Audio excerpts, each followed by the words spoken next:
Today's story and conversation are simultaneously unlike any that I have yet to present to the Deep Dive Project, yet also eerily familiar and Groundhog Day-esque. I am going to provide some historical context before we jump into the conversation, but even so, I think that what you will hear today will both shock and amaze you. If you don't care about the history lesson, feel free to skip to the next chapter. In fact, feel free to skip, pause, or rewind this episode and all other episodes that I publish at your leisure. This is YouTube, and you can do that. Also, please know that because of the topics that we are going to be discussing today, this episode comes with a trigger warning and parental advisory. Viewer discretion is advised. With that said, let's set the stage. This story has its roots in Spain. In 1958, Spanish Cleration priest Alfonso Maria Duran was sent to the southwestern United States and there propagated the Cursillo movement, which is Spanish for little course. This practices an intensive retreat that emphasizes the call of the laity to holiness and apostolate. I couldn't find much online about Duran specifically and his history and life leading up to the creation of the organization that we're going to be focusing on today, Miles Jesu, but for reasons that will soon become abundantly clear, anything tying Duran to Miles Jesu present day appears to have been scrubbed from the internet. But what I have been able to find in the public record gives us an idea of how the timeline has played out. Because of the Cursillo movement being introduced in the United States, a few young men who made the Cursillo retreat in Phoenix, Arizona, decided to dedicate their lives and secular careers to answering the call to holiness and apostolate. Under Father Duran's guidance, they formed the first Miles Jesu community on January 12, 1964. Miles Jesu, which is Latin for Soldier of Jesus, is a Catholic institute of consecrated life whose membership comprises lay people and clerics who take religious vows, and in addition, since it is structured as an ecclesial family of consecrated life, also has people in other states of life like married, widowed, etc. as members. In 1970, membership was open to widows, and a few years later to unmarried women, with separate branches for men and women. Communities were established also in other countries from 1984 onward, and the Institute's general house was moved to Rome. Some members took the traditional vows of poverty, chastity, and obedience, living in communities called domus, which is Latin for house. Houses were segregated according to gender and organized in a fashion similar to what is found in Opus Dei or Regnum Christi, with some members engaged in professional work and some in different apostolates within Miles Jesu. Members could be celibate, married, non-married, or widowed, depending on their membership type. Between 1964 and 2004, Miles Jesu enjoyed some expansion and close association with the Vatican, particularly from 1996 onward, when it began organizing these international congresses for converts, with the 2000 Congress held in Rome with 700 Catholic converts allegedly in attendance. Organizations like Miles Jesu, the Legion of Christ, the SCV, and so on sort of sprang up in response to a number of socio-political and cultural movements that gained popularity during the mid-20th century. Because these organizations appeared to inspire renewed interest and zeal, particularly in younger generations who were already not as devout or predisposed to the religiosity that had held sway over their parents and grandparents, the Vatican, and specifically John Paul II, welcomed these organizations and their founders with open arms and far too few questions asked. Since you are learning about this religious organization on this platform, I probably don't need to tell you that, as is so often the case, things ended up going south for a number of the people who jumped into this fresh new upstart organization. Complaints began to surface in 2004 regarding the leadership of Duran, who had been acting as superior general since he founded the organization. He was described as a somewhat domineering figure. In May 2007, the Vicariate of Rome, where the Miles Jesu General House was situated, removed Duran from his post as Superior General due to what was defined as serious mental and physical health problems. Concurrently with that, 13 members of Miles Jesu requested an official investigation into the organization. That investigation, which began in June of 2007, confirmed that Duran was essentially off his rocker and practiced an erratic exercise of authority facilitated by instilling into the members an unhealthy sense of obedience that was not in accord with the discipline of the Catholic Church. In May 2009, Father Barry Fisher, CPPS, was appointed commissary to revise the practices and customs of Miles Jesu, revising the Constitution with the assistance of a council composed of members of the women's and men's Domus branches and in cooperation with the whole membership. I found a testimony from a former member and senior official of Miles Jesu named Andrew Sullivan that was published on a French blog in 2013. Sullivan goes into some detail about the investigations that were conducted and the people who conducted them, namely Father Fisher. If you want to read the entire thing, it is linked in the source document in the episode description. But what I want to specifically focus on is what Sullivan had to say about why a thorough investigation was warranted, and hold on to your hats because it gets dark fast. According to Sullivan, the documents cite several reasons to justify a thorough investigation, including the following. In a case involving kissing, fellatio, and masturbation, Father Durand was accused of sexually soliciting young boys in the congregation and prospective clergy. The Vicar General, along with other members, was accused of covering up the affair. Father Durand was accused of being addicted to certain drugs, including painkillers and psychotropic medications. Because of this addiction, he was constantly in a dazed state. Despite occasional moments of lucidity, he was incapable of governing. For many years, he displayed an ultra-authoritarian use of power, sociopathic symptoms, cult-like tendencies, and a complete disregard for the requirements of canon and civil law. Furthermore, mimicking the practices of Masonic lodges, a secret agreement protected Father Durand and allowed him to maintain control over the appointment of his successors. The documents also specify that Father Durand's methods of governance included keeping his subjects ignorant and uneducated. He had created a new form of obedience that destroyed the mental and physical health of his members, trampling on their basic human dignity. For example, he demanded that a member perform mouth-to-mouth resuscitation, bathe him, or administer doses of drugs.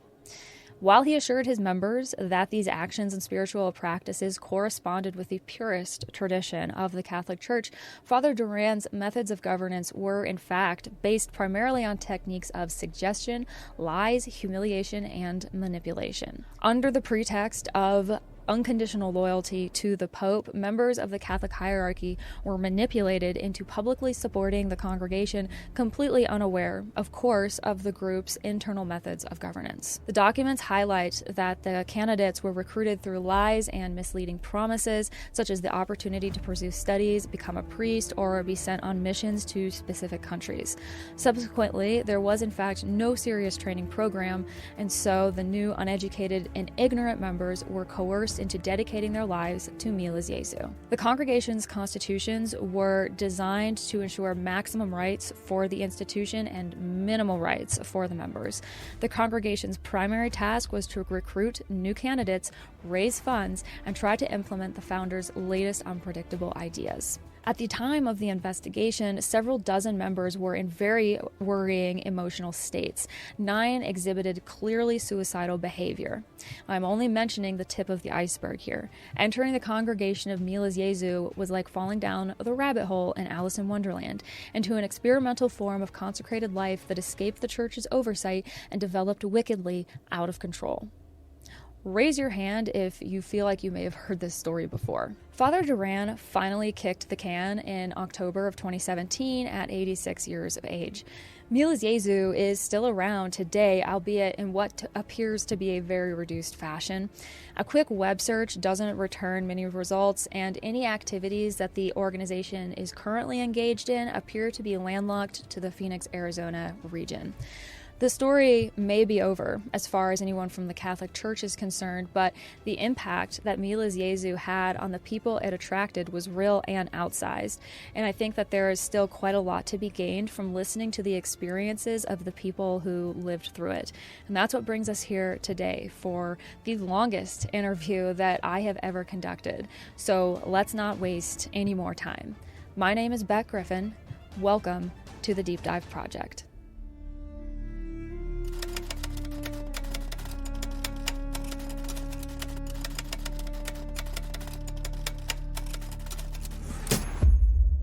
Would you care to just kind of introduce yourself a little bit and give some background for what led us to this conversation today? Well, my name is David, and I'm a convert to the Catholic Church. Quick background on me. I'm from Chicago. And grew up in the 80s, 90s in the hip hop world, and basically I at that time I was in that underground hip hop scene making music and stuff, and then I realized that I was gay and I hated that, and so I tried to like get rid of it by becoming religious. And in my family, my mother was Baptist, my dad was Muslim for a time, and he left that before my sister and me were born. And so I wasn't brought up with any religion in the house, no Christianity at all. My mother just gave us gifts so we wouldn't feel left out, you know? But then when the whole gay thing hit me and I realized what it was, it really scared me. Didn't see anybody who was gay around me, didn't want it. So, they say to pray it away. I did that. And I studied the history of Christianity because I had no ties really to anything. My mother was Baptist, and so that was the closest I had to Christianity. I didn't even realize that there was different like sects, different like Catholics, Pentecostals. I didn't know any of Denominations. that. So like I stumbled on EWTN Hmm. as a teenager, Yeah. and along with the other televangelists, and I just listened to EWTN more because they answered more of my questions. And I didn't know this at the time, but my dad had gone through his own religious journey, which led him to Islam and then out of the Muslim religion. So we had a library in my house, and there were these religion history books there. So Right. I ended up reading those, and then looking at, the history of Christianity led me to look into the Catholic Church. And long story short, I converted to the Catholic Church at 18. And when I did that, I had a new godmother, and she wanted to give me a gift for my high school graduation, and it was a youth retreat at this Franciscan, yeah, I think it was a Franciscan uh I don't want to call it a church, but it was like they had a center Like a out community. out yeah, just outside of Chicago, Okay. and they would have youth retreats and stuff. Hmm. So I went there for this youth retreat that was my graduation gift, and I got there a little bit early, and another retreat was ending before mine started. And this at the end of that when they did like a call out to people, it was like a mass and some prayer, and then they asked the young people who felt some type of calling Hmm. to come up to the front, and everybody had to close their eyes, and then you got up and you walked up. And I felt like that. I never wanted to be a priest or nothing, but I felt something. I just, you know I broke up with my girlfriend because I'm like, okay, if I'm gay, I shouldn't be putting her through this. And I didn't really know what to do other than just go to art school, and like I had already planned to do, but I had no sense of community. I had no Catholic people around me, none in my family. So when I walked up there, this young man named Bob, I won't say his last name out of respect for him because he's still in the organization, I believe. He came up to me along with other people of other organizations too.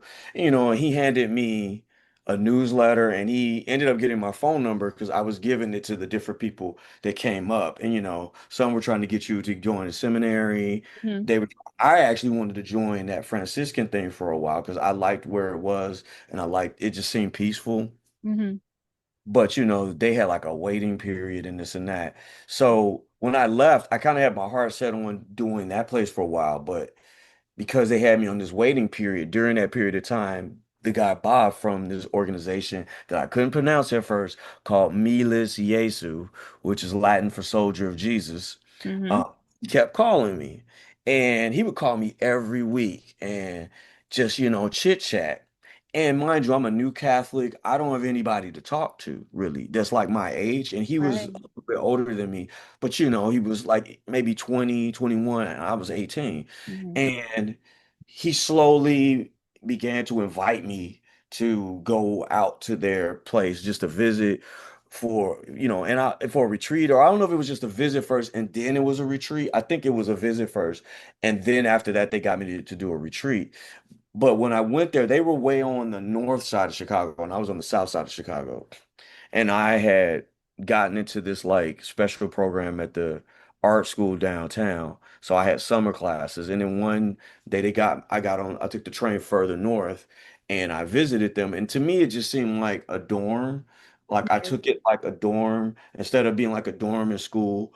You're with religious people and I can go to school. And they kind of sold it to me like that. And I bought into that and I thought, okay, this is cool, you know? So I did kind of like take note that I was the only one going to school. And I had a job also working in the human resources department or something at the school. So like, but none of them had jobs, you know. They Really? were all living there and wearing suit and ties. And then there was a women's community. Like at the time they were in a an old like convent Mm-hmm. that used to be for nuns and it was abandoned or something. They had purchased it or were renting it or something, but it was like kind of falling apart. And it was all the men were there. And then up the street, they had bought a three flat, and that's where the women were. And the women wore these bonnets and were really modest. But the thing about it with me was like everybody was like excited about being Catholic. And they were like, it was like EWTN, but like they were young and it was like real life. So like Yeah.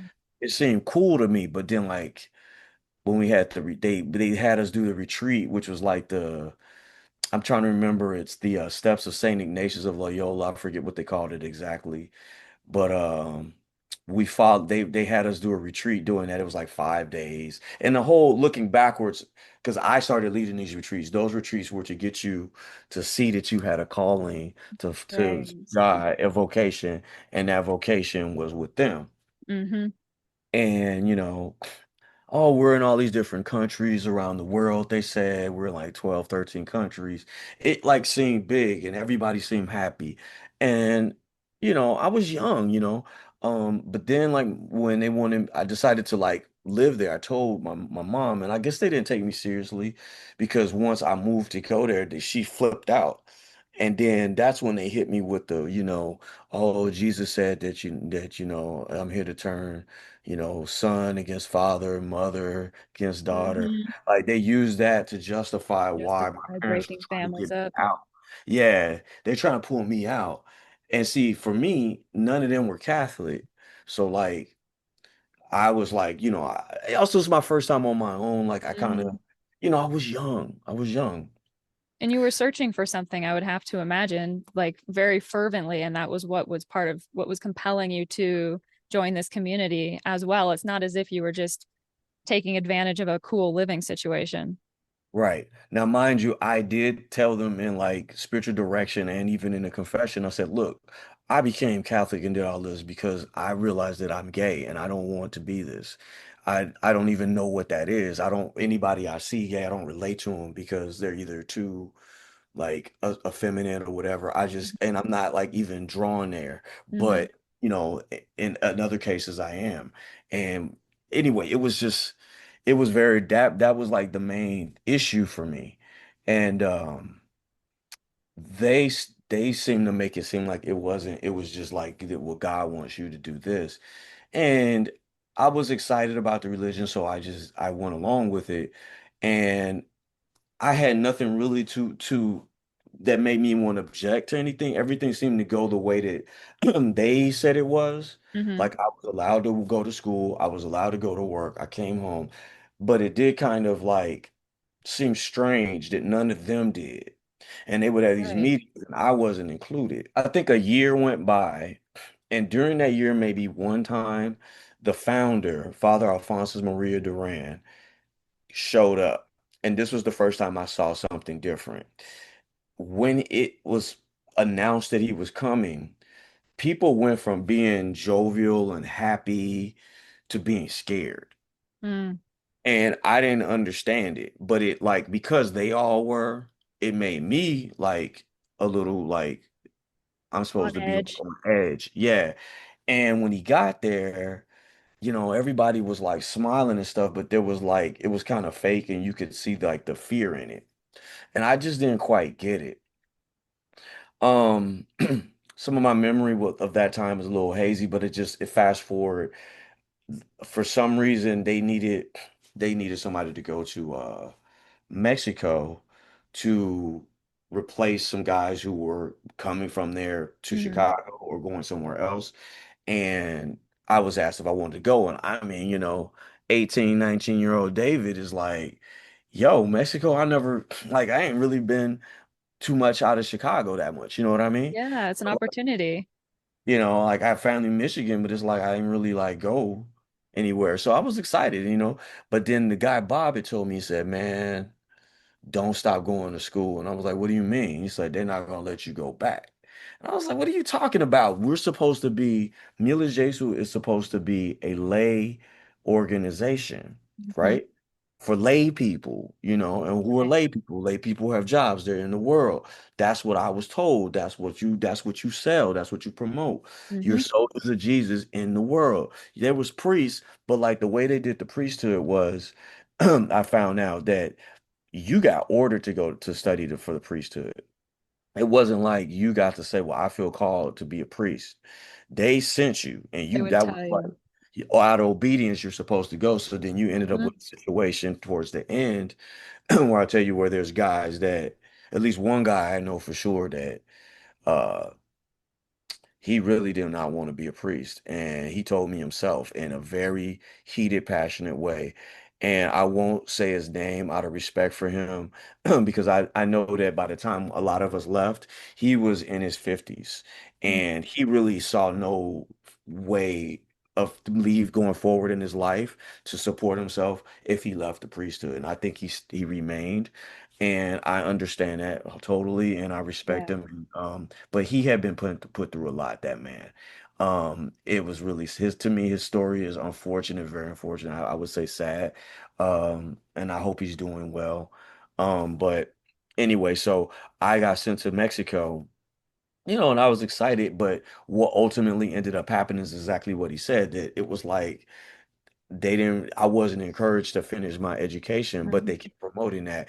But then on the flip side, Father Duran, first of all, he made us call him Father, and the rest of the priests were called Father last name, you Hmm. know. But with him, we had to only say Father, and you had to like give him a kiss, and it was weird type stuff, you know what I Interesting. mean? Like Yeah. I'm gay, but I was like grossed out by that, you know what I'm saying? Yeah. Like it was kind of creepy. And so like when I got there in Mexico, first of all, the communities, I started to understand that this whole like we're in all these countries. Yeah, Right. you're in those countries, but it's just like two of y'all. Right. And the Yeah. research that I did before we sat down to have this conversation today, I was looking through the history of Milas Jesu, and I think at its highest point, what I read on Wikipedia, which take that with a grain of salt, but it was saying that Milas Jesu had something like 20 or 30,000 members worldwide, like at its height. Let me tell you what that 20, 30,000 is about. What they were doing, because I was fully part of the conversations and because we were so small Right. that I was part of trying to like grow this damn thing, thinking that it was grown, it was already fully grown. I mean, it Hmm. was technically, they had their constitutions, they were officially like in the Vatican books or whatever under Sure. religious organizations or what do they call it? Institute of Consecrated Life. Hmm. But that 20 to 30,000 is not real. What they would do is anybody who would like sign up to get like the newsletter and stuff, you would be considered okay, they had the consecrated members and then they had the geez, why can't I think of what they call they had a specific name that I believe was a Latin word. They used that for the people who were not in the communities, like the families and stuff, the like the married people with Hmm. kids and stuff. It's on the tip of my tongue, but they I don't have that in my research either. I didn't find that. it might pop in my memory because I have not even thought about this in years.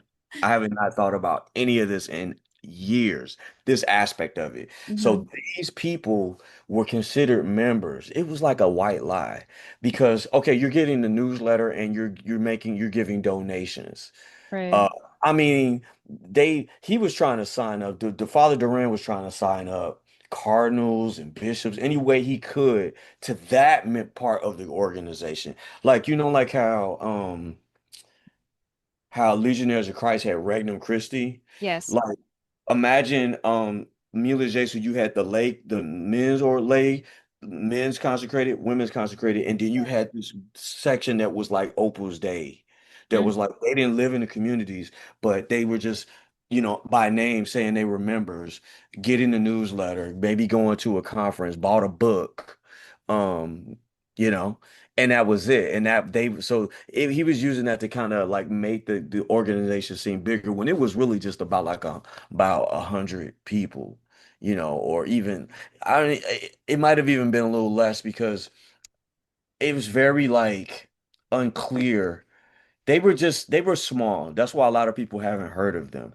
Yeah. Oh, and the funny thing about it is when I met them, I guess I had met the Legionnaires of Christ at the same time too, because they were calling me at the Mila Jesu house. And one time they called and said, "What are you doing there?"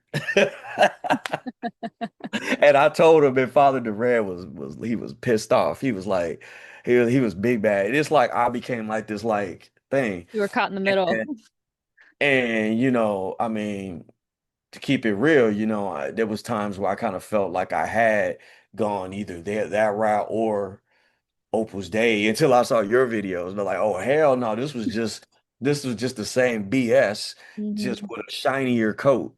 This one was just like the bootleg. This was like the bootleg wannabe Regnum Christi, wannabe Opus Dei, straight up. Like he was jealous, man. We would go. At one point, they had me after it was either before or after I went to Mexico. It had to be after because I wasn't in school. They had me going around the country with another person promoting these retreats. The same retreat I went to, trying to get other kids to go to it to get them to join. So we would go to Steubenville, we would go to different churches, the college and the Yeah, I've been university. there. Okay, so So and then Yes. back then, oh man, it was all crazy and all this. Hmm. So we've traveled around and did that, and we would run into the Regnum Christi people, and they would be looking like sharp, and we would be with our excuse me, with our dusty It's shoes, okay. and just in this tie and all that. But it was like competition type stuff, Hmm. So anyway, we kept going, and at some point. I ended up getting bounced around. Once they got me out of school, I did that for a while. Then they had me in Mexico, then Phoenix. Then I went to around this time I got the idea to do some Catholic hip hop music because there was only Christian rap, but there wasn't Catholic rap. You had one priest father, forget his name right now. He had put out like the first real official Catholic rap like song, not like full album, but it was like song. And I think I actually ended up working with him. Man, my memory is like really, I haven't thought about this in so long. But anyway, I then did my album and I put it out there. And then, but to put it out, I had to deal with Father Duran saying yes one day, no one day. Oh, you Yes had to one get day. his permission No. to release Oh, I had music. to get it. We had to get his permission for everything. You couldn't go nowhere Interesting. by yourself. You couldn't go anywhere by yourself. Also, mind you, I was the only, I mean, I'm light skinned, but I was raised to say black. And so I was only a black American in the whole entire thing. Like there's not even a black American woman, only black American, period. Hmm. Whole worldwide. They had a community in Nigeria, but like those people never really were allowed to really come. I mean, one time they allowed one person from or a couple people from Ukraine to come, and it was like they were always afraid of them getting like culture shock. I think, Interesting. yeah, so they had started those communities before I joined. They had sent people into Russia. So it was like two people into Russia. Then they started a boys town in Ukraine.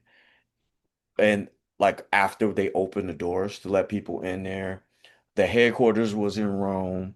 And Rome became the place that you never wanted to go to.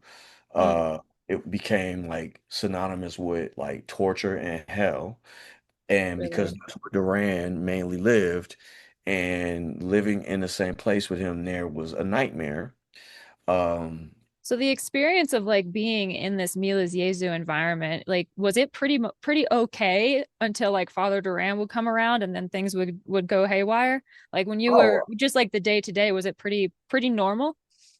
it was. I mean, I've had some people that I considered friends, and soon as he came around, because they were positioned closer to him and had to do duties for him, Mm, it's like they would flip and be like not the same person, at least to to me and to others. But it was almost like they were forced to be not nice, like be harsh. Towards the end, when I last time I saw a lot of pretty much everybody in Rome, I had sat through a conversation in his office.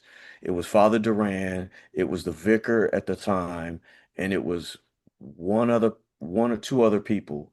And at that time, I was the main guy of Spain. I organized a yearly convention talking about converts to the Catholic Church. It was called Path to Rome. You might be able to see some old I feel like I've uh seen like old that was a series. bulletins and things. Yeah, that was a series where he had Scott Hahn and all these big names. Yes, And yes. I was also one of the people they had up there giving his testimony. Okay. So I'm Wow. sure there's like some old tapes of young David nervous up there freaking out. I gotta talk. They would get a good amount of people, like 500 to 1,000 people sometime at these things. And when I got sent to Spain, I got sent there to do to work on the first one that we did in Spain. Then I Mhm. was asked to stay there. Well, I was told to stay there. And I decided, well, why don't we keep doing them here since we don't got anything going on in Spain? And Right. that's where he's from. And yeah, there was like nothing going on. The Spaniards weren't really joining that. It was just like it was two Spaniards that had joined. Nobody was really like, Nobody's into it. yeah, because What do it you was think kind of was the draw for the people who did join? Like what was it that kept them coming back? I don't know. I think it varies per person. I mean, once you get into a certain point, it becomes like you're in too deep and you don't know how to get out. Yeah. And the way they kept you in was basically we were told that if you leave, this is how it was put. Guy, if God is a calling for you, then that's your pathway to heaven. Yep. That's your vocation. This is your vocation. If you don't follow your vocation, then you're not going on the pathway to heaven. Therefore, you could deduce that you're going to hell, Hmm. right? Hmm. So that was part of the thing that some of the guys had realized that was wrong because right around close to right before I left, they sent the last few good guys that I knew to the seminary. They picked guys and they made them go. And these guys were like one of the guys was somebody I had actually gotten to join when he was 18, and he's from Chicago.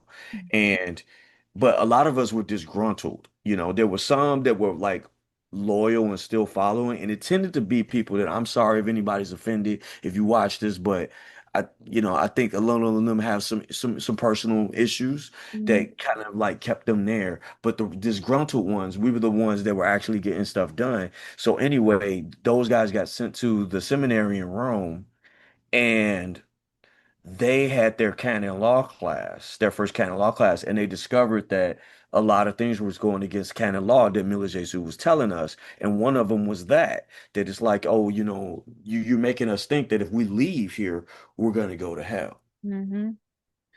Now, for me personally, I reached a point right around that time. I was in Phoenix, Arizona, and the people that were there, a lot of them were people that because they had kind of labeled as like misfits or Hmm. rejects. Oh, he's got mental problems. He's got this, but those guys were actually, not messed up. They were depressed They were because seeing through the through this this. was a Yeah. this was a depressing environment. This was a sick environment. Yeah. And they were all older than me. And when I got there, I'm like, okay, wait a minute. Y'all are all older than me, and I had just hit 30. And I'm like, none of y'all are happy. In fact, y'all are all individually calling me aside to vocalize how unhappy you are in a very passionate way. And I'm just like, okay, man, I guess something happens to all of us when we hit 30 that you kind of like start to see life differently. You're no Yeah. longer in this like glassy-eyed exploring phase. Now you start to get more real. And I'm like, okay, if leaving this place means I'm going to hell, currently I'm in hell. So I decided, you know what? I've had enough. I'm not going to be one of them.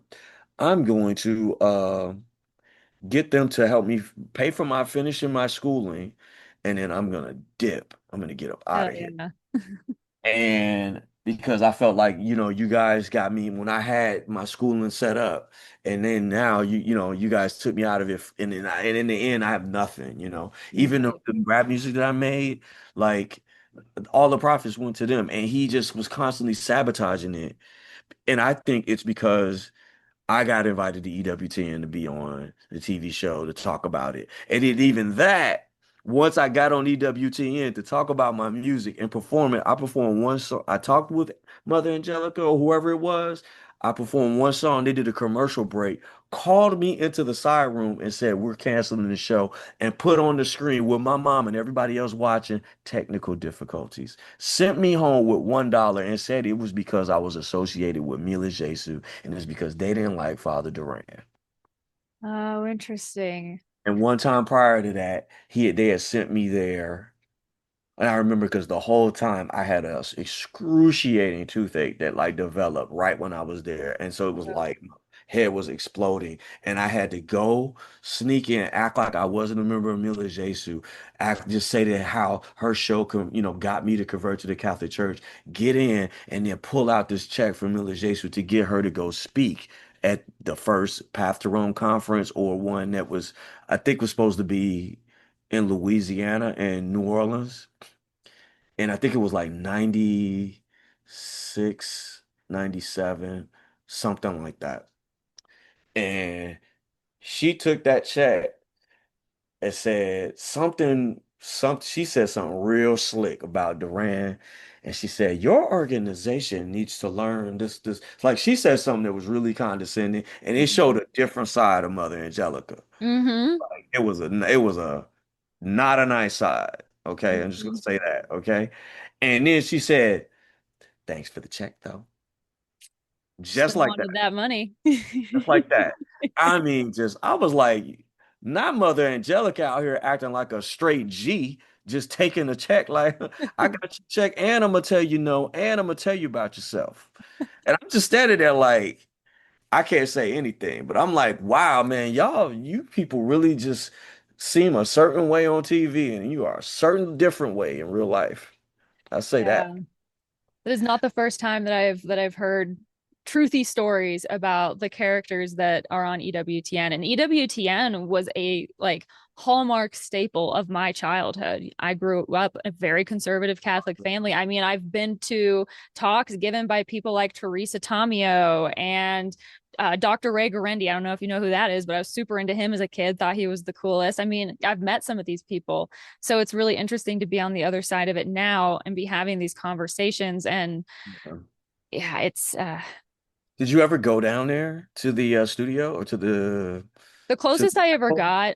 Because I grew up in the Midwest, so not terribly far from like the Cincinnati area. Because like a radio studio in Cincinnati, I believe, didn't they? It was Texas, I thought, if I remember correctly. Okay, so I never went there. I'm They gonna had a probably radio it was Texas station. somewhere.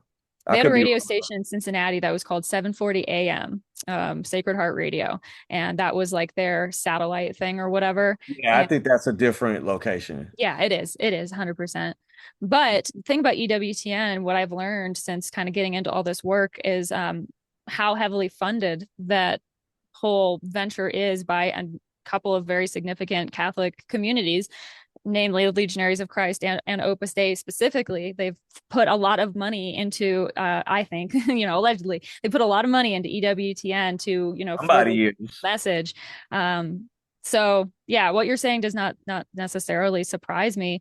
When at what point, so you were starting to become slightly disenchanted with the entire thing. Um, at what point did you make your exit, and then when did things in Rome really start to unravel? Was that like kind of all happening in tandem? It was, yeah, it was all happening in tandem, which is kind of interesting because it's kind of amazing that it happened like that. Mm-hmm. Like I said, first I realized everybody was unhappy there. Like, and I didn't, and I had my plan. I said, okay, I'm gonna make them pay for my schooling, and then I'm gonna dip. But that was like I had kept that to myself. Now, at the time when I did this, when I was thinking this, I had I had like talked to some people. I talked to this one person that I was going to actually, he had got me a ticket to leave, and I went and told the priest. I talked to a priest at confession because what I figured out is like, okay, if I want to talk about really what I'm thinking and I don't want them to snitch or whatever, I got to catch them where they can't move, and that's confession. And this is also this is funny, like this issue was one of the issues that ended up being discovered in Rome as being against canon law, is that in spiritual direction, nothing was you couldn't keep anything private. Like they weren't supposed to be telling on you what you said in spiritual direction, but they were. And so, like, it made me feel like the only way that I could tell about what I was thinking and get some guidance or some type of like help is if I said it in confession. And that's actually wrong, you know?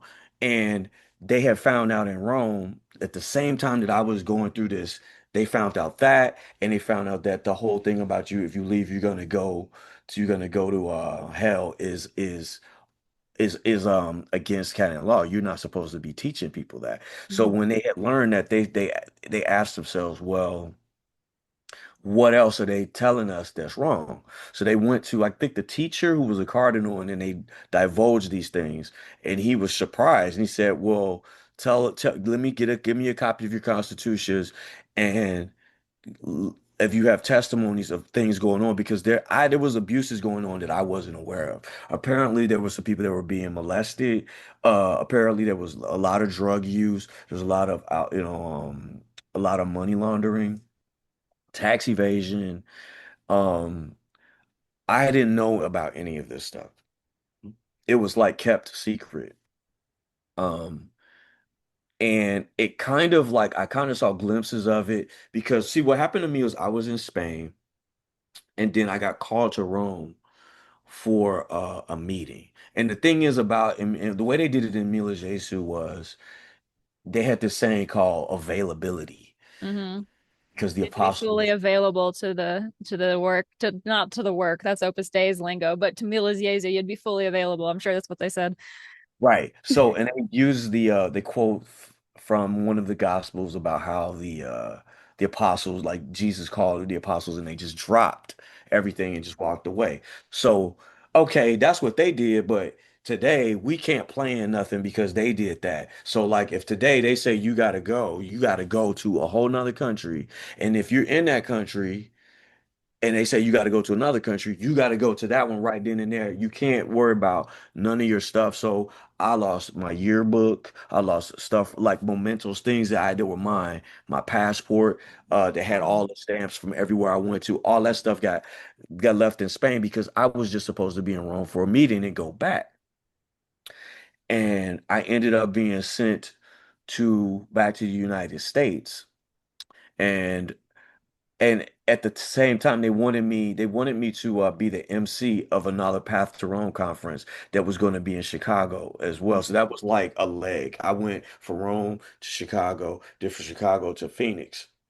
And that's when I discovered all those unhappy people. And I was sent there to like rest. So like I was like working on another Catholic rap album I called Treasures or something like that. Mm-hmm. And I just spent my time doing that. And I just went to prayers and that was it. And I guess I mean, we were all going through a lot of trauma. Um, Being around Iran was so stressful. When I was in Rome that last time, I witnessed one time as I was going to bed about five guys trying to hold down one priest who was the vicar at the time. He was struggling and fighting with them in this little room with bunk beds, and he was asleep. Okay. He was asleep. And And that I, was just the vicar. That wasn't even Duran. yeah, because he had to be always around Duran and under him. And I actually like nursed this man in Madrid, Spain for like I think a year. So it was just him and me, and we had a friendship. But then as soon as Duran came, bro, it was like he flipped. Now he's mean. Now everybody's on edge. Hmm. Ram was a bastard. I don't care. I'll say that. I'm throwing it out there because if I could see him today, oh, there would be so much I would say to him. And I think he knows because one of the last times I spoke to him, that time I told you earlier in Rome, I was in his office and it was these other people there. They were all forced to back him up and say extra nasty stuff to me. You're this, you're worthless, you're no good. He told me, you can't love God because you're too proud. And I was taking this stuff to heart, but then I had reached a point where I had been so damaged and I was so sick of the lies. They were used talking down to me because I don't know, for some reason he didn't like me. Sometimes I think, and I had spoken with some of the other guys that he might have been a little bit racist. I'm not a person that jumps on that. Because I'm not a dark skinned person, so like I don't really receive the type of treatment that a darker skinned person receives. You Sure. know what I'm saying? Yeah. I get passed for Latino. I get asked what I am all the time. But the stuff that he did looking back, like one time he put a picture of one of the young guys, this is a white guy, Ukrainian guy, and put him on the altar and then put his picture of himself when he was young. And it's like we're praying, the tabernacle's right there. And he's just on and on about how good looking he is. What in the world? And the one of the people he started Mila Jesu with, if you look back into history, was a man named Paul Murphy. Hmm. And he tried to get Paul Murphy to be sanctified, like canonized. Got it. Uh, Yep. so he was trying to get people to pray and say these prayers to him to get some type of miracle to happen. And the story goes that Paul was an architect, and when he met Durant, he made a Cursillo retreat. The Cursillos was like what started all of this. He did one of the Cursillos. That movement, Father Durant was part of the what was the name of those? They're not Franciscans, but I forget. Saint Aloysius of Gonzaga was the patron saint of this religious order. But anyway, I don't think he was a Jesuit. I can't remember exactly, but they brought the cursillos from Spain, which is just Spanish word for little course. Hmm. It's a course, Hmm. like little, Yep. So they brought him over, and then Paul Murphy was one of the people that joined it, and he like had some type of conversion thing, and he broke up with his fiance and dedicated himself, and then that's when they started Mila J. It was these guys who Got had it. a conversion experience at the Cursillos and decided to live together to continue the seventh day or whatever that it was called of the days of the retreat. The seventh day is when you go out in the Mhm. world as a lay person and live for Jesus or whatever. Sure. I'm paraphrasing because I vaguely remember, but that's how it started. And it was founded in 1964 in Phoenix, Arizona. So that house that they have there to this day is the founding house. And that was built with Duran and father and Paul Murphy and his money. And then Paul Murphy got a brain cancer. He had a tumor and then he passed away. And then from there it just grew. And there was a mother and her daughter who joined, who then started the women's community. Um, and from what I've heard, the mother passed away years ago, and I think her daughter's still there. When I was in the organization, she had a son. They didn't know anything about him. They didn't know where he was. Mm. Um, everybody, you were told you couldn't go home for funerals. Uh, you could go home for birthdays. You couldn't go home. There was one. That was going to be my question, like what your relationship with your family was like throughout this entire thing, or like what people's relationship were you even allowed to cultivate personal relationships? like friendships. No, in fact, if your parents were against you being there, they did everything to cut you off from them. It was bad. Now, yeah, you could talk to your parents if they were giving money. And so you had some people who, because everybody comes from different backgrounds. So some people Right. come from a more affluent background. One guy was a priest whose dad was a millionaire. And he grew up in Beverly Hills. He was like grew up a rich kid. He's one of those people that rejected it all. And he was always at odds with Father Duran. Like you would think Father Duran hated him. Um, but yeah, relationships with parents are bad. One guy that I got in to join when he was 18, who was one of those who got sent to study for the priesthood, and then they went to that canon law class. Right. He his mom really was like going out of her way to try to get him out. So then they sent him to Rome to get him out of the country. And then from there, he got sent to Spain, to Helsinki, and was bouncing all around the place. And when things fell apart, he was one of the main characters. They were collecting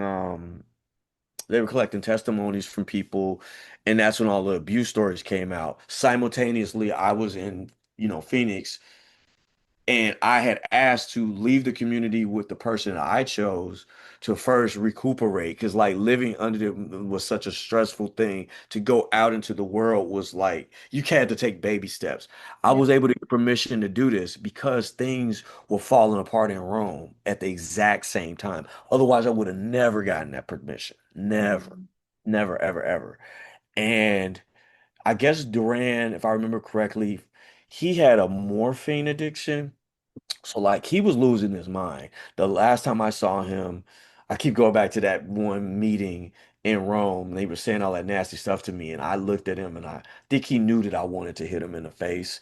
And because he said, "What's that look on your face?" And it took everything to change the look on my face. I wanted to hit him in the face because I was so sick of the lies and the BS. Because he was lying to my face and talking, basically trying to tear me apart. But it Right. was straight up lies. It was straight up lies. And everybody in the room knew it. But he was doing it anyway. And it was so bad that one of the taller guys, when we would have mass or any prayers together as a community, he would stand his big body in front of me. I'm 5'9". He was like maybe like 5'11", but he was kind of, heavy set to try to block me out of his view. That's how bad it was. Like This kind man of would be saying mass and he would just like stop, just be frozen, holding the host or just standing there. And it's like, man, you're not having no damn rapture. You're not having no vision. You just is some beer. Then he would just start saying, praise God, praise God, praise God, oh praise God. It was gosh. like it was psychotic. And then Hmm. he would be tearing people apart in the homily. The homily, he would do this thing that used to really piss me off. He would talk down to us and say, y'all, basically call us stupid Hmm. and kind of worthless because we didn't have college educations. But why didn't we have college educations? Because he didn't let us get college educations. And then he would praise the priests for being more educated than us, but he forced them to go to the damn school. It was ridiculous. And this was in the sermon during mass. Were there non-Milas Jesu members present at these masses, or was it only like within the Yes. community? Only within the community. And then, so like after the fact, after there would be these weird episodes during a service or whatever, would people kind of take up and like defend that and try to rationalize it, or like what did people talk about it at all, or was it just something you kind of agreed not to acknowledge? You had to be careful who you talked to because you Mm. didn't know who would tell on you. So like we had gotten to a point where we had like a code word called purple footballs or something like that, meaning that if they asked you to poop out a purple football, you had to make it happen. You had like they would ask us to do the most ridiculous, almost impossible things. One time I was in Spain and we got a call and we said he decided none of the communities should have telephones anymore. No more telephones. If you need to make a call, Interesting. you have to walk down to the phone booth. Interesting. And Do, you do you had know to if do it. do you know if your correspondence and that kind of thing that you sent out was read and like intercepted for Oh you or anything yeah. like that? Yes. I'm asking only because not because I'm trying to lead you or anything like that, but everything you're describing is so similar to what people have described experiencing at different points in Opus Dei. Aside from the flailing priest part of it, that's a new element. But the control and the behavior modification and the, restriction of where people can go and all of, I mean, it's really interesting because it's very recognizable. Yeah, I don't mind you even bringing those things up because I've totally forgot about that aspect. Mhm. There's like so many aspects to it.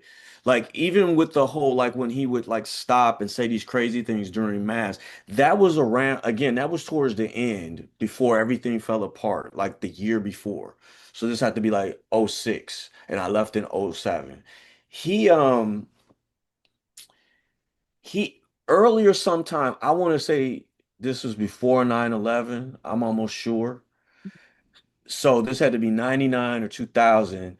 There was a time where I was in Chicago and he came from Rome to Chicago, but he went to this monastery or like this convent outside of Chicago. I didn't know at the time, but that was like a rehabilitation place. Okay. And he was kind of like bitter but quiet. And I think right prior to that, because around this time I had that stuff going on where I had just put out that rap album and EWT, like I had no idea would take off when it did, and I was getting called by these like super orthodox Catholic newspapers to like do give like a little interview and stuff, Right, yeah. and because I was this like novelty. At the same time though, they were having me send packages of what I don't know. It was some medicine though, but I don't know what it was because they had us so like with blinders on that I didn't even, Right. but thinking back on it, this was dangerous because they had my name on this package, sending it to him. I had to put rosaries or religious gifts on it, but I didn't know what the hell that was. That was morphine. Wow. And he was having the women. Now, the women, they had to dress modestly. They were almost exactly like how the Regnum Christi women look. Hmm. Uh, the men, we had to wear suit and ties all day long. And they were always hand-me-down suits and stuff. So everything was hand-me-down. But they had me sitting, he would have the ladies. I heard he had them traveling to Europe and traveling to different countries with stuff in their bags that they shouldn't have been traveling with. They could have gone to jail. They were traveling with drugs for Hmm. him. And so like I guess he started going crazy. Then the general government, the one time they were able to make him do something, they made him go to this convent. And I went there to visit him. And it's just like it's like the way they made us feel. They made us feel like we're supposed to love him. Hmm. Like he's And your actual father. right. So you're supposed to have this like burning like love. It was like weird and kind of creepy Yep. because you have to also like kiss him, and you don't have to do that to nobody else, Mm. right? But he also had always had you on edge. You know, if he's in a bad mood, everybody's suffering. If he's in a good mood, then it's good. But it's like he had you like hinged, hanging on every word. And Right. me personally, I guess with my personality, I got to the point where I was like, man, F you. Yeah. Man, F you, dog. Like seriously, like you won't be acting like this, man. I just want to say good morning to you then. Hmm. What you gonna do? Say something about me in the mask? Like, and like I just was like, I'm not gonna kiss you and like kiss your ring. You had to kiss his ring or his hand or some shit too. And I was just like, but he was always acting like he always had something slick or something smart to say to me. Like, Hmm. oh, you're nervous, you're this, you're that. And I'm like, I'm just over it. Hmm. That's what I am. I ain't messing with you. And I knew he could tell that he ain't like that. And I was just like, well, I don't like you, Hmm. but I can't say it. you know. And I And a think lot of it's these people don't like you, but they can't say it either. And I think it's so interesting that the thing that kind of started the snowball rolling, at least canonically speaking, was members of the organization getting access to information and realizing, oh, wait a minute, this thing's like tore up from After the being floor told up. we're stupid, like you're uneducated, you're putting us down for not having this education. Well, that's why. You didn't want us to have our education because then we would see where you were wrong.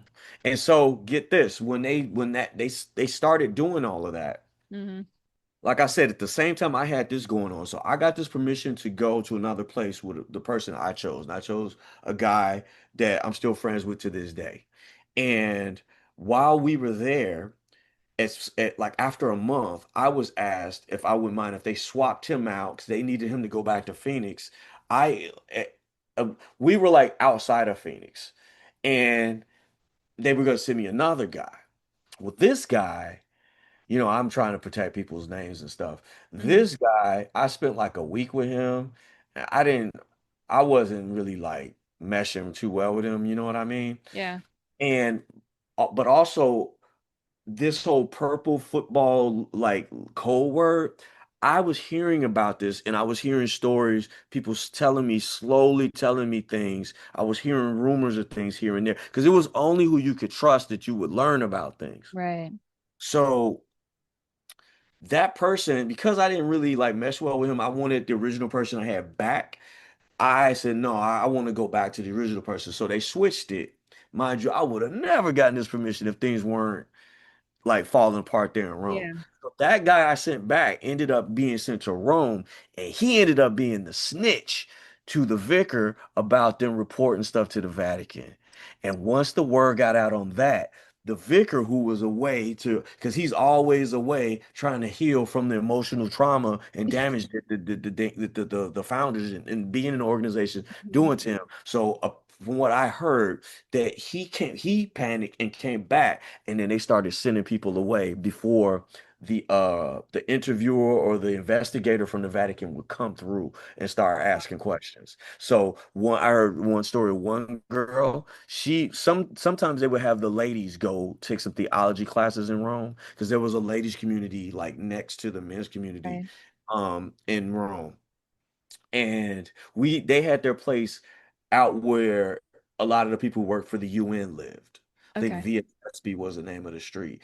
Anyway, that place was like hell. Nobody wanted to be over there. Nobody did. So this girl, they went to go pick up the women from school and bring them back. And they said, on our way back, we're gonna swing by the airport and pick somebody up, which was so normal to happen, like out of the blue for people living in Rome, people coming in and out, flying in and out from different communities, because he would always be just randomly Hmm. saying, I want to fly in. And it's like, and get this, he would randomly say, you got to come here right now and you got to pay for the ticket, but you don't got a job. So you I got to was now wondering, I beg was people from, wondering about that with the flights all over the world. I'm wondering, were those covered or were you having to foot that bill? you had to foot that bill. You had to do it right away. And then you can even have the security of like, okay, my return flight is this date, but you don't know if they're going to let you leave that date. He Hmm. might decide, no, I want you to leave today. I want you to leave tomorrow. So now that change is like making it more expensive, but you got to pay for it. But you don't have a job. So Interesting. they took that girl. She's thinking, okay, we're gonna go pick up somebody. And when they got to the airport, surprise, it's you that's leaving. Here's your bag. So she didn't get to pack her own bag. She didn't get to make sure she grabbed anything that was hers. Like same thing that Yeah. happened to me. Like you lose your personal stuff because you're not expecting this. Is out of the blue.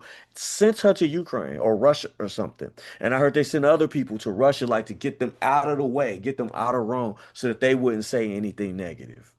Dude, I heard some crazy. I'm trying to remember like some crazy, crazy, crazy. Like some guys, like they ran it out and got a hotel somewhere in Rome to hide. Like it was just, I was like hearing this. Meanwhile, I'm over in Phoenix and I'm about to rent a place in California. I'm about to enroll in school. I'm about to get my education and they'll be like, I'm out of here. I'm hearing this stuff. When I finally found out that they were coming to get everybody who might say anything negative. They were trying to put people in place to make it look good in Right. front of the freaking investigator. They came to come get me and the person I was with, and we were in Tulare, California. We had only been there maybe 2 or 3 weeks. We had just gotten furniture in the place we were renting. We went out to return some DVDs to a library, and I wanted to go to confession. As we were going, the guy I'm with tells me that he got a call from the director in Phoenix that one of the general government members and two priests or a priest and somebody else was coming to get us out of California and make us go back to Phoenix. He said he said, "Here, I'm gonna send you guys some money. Y'all need to get up out of there. By the way, I'm at my mom's house now, and so is also left. Another person, he's like hiding out somewhere in Nigeria." I was just like, "What?" So then the person I was with, he had happened to get a call from his brother that morning, and he said he had some points, and he knew that he wanted his brother to come visit him. And he knew he couldn't travel by himself. He always had to travel with another person. So he had enough points for two of us to go there. And he said, "Yo, Dave, my brother said he could get us points in a flight out." I'm like, "Yo, call your brother right now. Tell him book them flights right now." And I said, "When are they supposed to be coming to get us?" And they said the flight supposedly was landed at 7 o'clock p.m. today. It's now 8 p.m. and we're not at home because we left out to go to the library and to confession. So I was like, "Are you shitting me?" So we stopped. I think that we went to Chili's and got a drink. And mind you, we didn't drink. So that drink had, because we were so freaked out. Hmm. I'm like, "Bro, they could be dead ass at the house, at the place when we go back waiting on us." So we were scared. We knocked back our drinks, went back. We're creeping around the corner in the car. We don't see nobody. So we run in the house. I got 5 seconds to decide what I'm taking with me and what I will never ever see again, ever in life. Because I'm abandoning this place. We threw everything in the bag, jumped in the car, and drove straight to the airport. Then the guy I was with, he rigged the phone in such a way that I don't know how he did this, but like it wouldn't ring. It would just go straight to voicemail, but there was no voicemail message. So what would happen was when they would call our phone, it would just go boop, and then it would start recording. And they didn't know what was going on. So it was recording what we were hearing them say. Wow. Well, they were like, "Man, something's wrong with this phone." And then you can hear the one general government member say, "Yeah, well, that's why we're here. We gotta come get them." And I was just like, "Oh man." So then we stayed up all night in the car at next to the airport in the parking lot waiting for our flight. And it was like a red-eye flight, like 4 in the morning. We Oh. hopped on that. It had a layover in Vegas, and then we were ending up in Tulsa, Oklahoma. So in our layover, I got off. We had to change planes, and I went on my phone, and the guy that I got to join when he was 18 in Chicago, and his mother tried to get him out. I still had this original phone number to his mom's house. He hadn't been there in like 7 years. Wait, man. Let's see. He wasn't in. Yeah, I think it was like 7 years because I was in for 12. I think he was like 7 years, 8 years. So he hadn't seen his mom for that many years. I took a chance and called that number. He answered the phone. The shock of that, just the fact that he answered the phone at his mom's house in Chicago was like, "Oh, this is real." I was like, I don't want to say his name.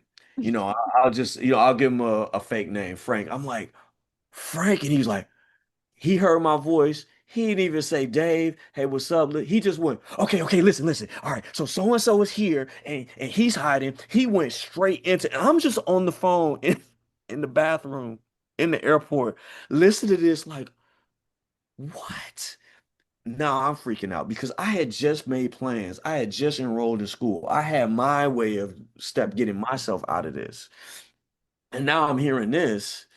And we're just going to Tulsa to get away. All right, I'm finding out, man. This person back in New Jersey, this person's back in Michigan. All the people that were part of our little like group of like where we were talking about how messed up this group was, Mhm. everybody was suddenly at home. So like now I'm faced with, well, what am I gonna do? And the person I was, now that we're back at his family, at his brother's house, and he's seen his parents, he's like, "I'm done." Now Mhm. I'm I'm expecting him to be with me in California because I'm not quite ready to go. Because they would tell us, if you were in the real world, you would fail. He would straight up say that. Uh-huh. Durant would say that. You would fail if you were in the real world. The real world is tougher than we are on you. It's way harder than we are on you. And you wouldn't make it and this and that. So like I just, going back, I didn't know what I would, like I just didn't know what I would do. I wasn't quite ready Sure. and I had a straight up breakdown. And Mm-hmm. I ended up actually going to the emergency room because I had a therapist that said if you have suicide thoughts, go immediately go. Mm-hmm. And I regretted it right after I did it because if you do that, man, they don't let you leave for hours. And Nope. it was so annoying. But I get it. If it was a real deal, you know. Anyway, I called my dad and I was like, Dad, can I go to your house in Florida? And he was like, hell yeah. He wanted me by any means to get out for years. So I spoke to a priest in Tulsa, Oklahoma, told him what was going on in confession and everything that was happening to me. And he was one of the first people to say something that really helped me. And he said that people who have a healthy mental and a healthy mind, if they're in a sick environment, they will be depressed. And I was like depressed Mm-hmm. all the time. Um, Whereas people who have an unhealthy uh mindset, mentality, they will actually thrive in an unhealthy surrounding. Right. The dysfunction is normal to them on a certain level. Yeah. And ironically, well, I'm saying I shouldn't say ironically, but interestingly enough, to put, credence to that, those are the people that stayed, Mm-hmm. you know. And I mean, to circle back to what you had said earlier about some of the people very clearly not being like perhaps mentally well, like, in whole mental health. That's something that has been reported on across the spectrum of not just cults, but religious groups as well. I mean, even there's been documentation that's come out about Opus Dei where people have remarked that, in general, with religion, there tends to be a higher percentage of people who are mentally unwell who kind of tend to be drawn to religion because of the structure and the definite answers that you are given about very like disturbing, hard-hitting questions and all this and that. That can be what draws somebody in, but it's concerning that in Opus Dei's case, there's such a high percentage of people who are clearly not mentally well that are in this group. And I'm not saying that that was the case in Mila's Jesu. I don't know, but I see shades of that in what you're telling me. Yeah, I mean, like one guy, his family had a lot of mental illness. I think both of his parents had some form of schizophrenia. Mm, All of his brothers had a touch of it, including him, some to way worse degrees than others. Um, I mean, there was you saw a lot of well, I know one person who was abused by his dad and then ended yeah. up being, in it and then being abused by Mm, Durant. Um, because I'm not, divulging anybody's name, I'll say his story because it creeped me the hell out. Because I didn't, I almost think that some stuff he kind of like didn't do around me because I was straight up about the gay thing. And he told me one time, this is when I first realized that my spiritual direction conversations were not sacred and were not secret, not like kept just between the mhm. two people. Because I told my spiritual director was a priest, and I told him about my struggles with, attraction and stuff like that. Like how they would have temptations with the girls, I would have my own form of that. Sure. And one time we went to go take Father Durant to the airport to go from Chicago back to Rome, wherever the hell he was going. And out of the blue, he gets out of the car. And when we're going to say goodbye, he says, "Have you ever slept with a man?" Like just like that, out of the blue. And I was like, "No." And I'm like, "Where the hell is this coming from?" And he was like, "You're not gay, you just have gay tendencies." Uh-huh. Yeah. I've heard that I was before. I was just like, okay, whatever that means. I thought that I was just in shock because the person that my spiritual director who knew was the one I was telling about this was standing right next to him. So I'm Mm. like in shock that he's saying it. And I'm looking at him like, you mother. So, but as far as I knew, there was nothing wrong about that. Like that's just how it was. But it just like it messed me up. Sure, yeah. And that's what we found out later on, and they're not supposed to be doing that. No, yeah.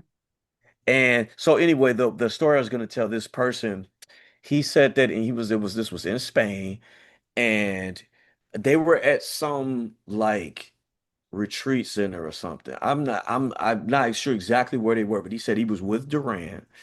And I don't know if this was before or after this person became a priest, that he was forced to. He said that they were together in this room and he said they were talking, and Duran kept looking out of the window as they were talking, like you're talking, and he's like doing like this. And he said he didn't know what he was doing until afterwards, that what he was doing was he was trying to see if anybody was going to come, if anybody was coming. Then Hmm. he goes and says, mind you, this person is American. Duran is a Spaniard. So he starts it off like, man, it's hot. I'm going to take my shirt off. Take your shirt off. See, like when he tells you you're supposed to obedience, right? So he made him take his shirt off. Then he's like, it's really hot. I'm going to take all my clothes off. Take all yours off.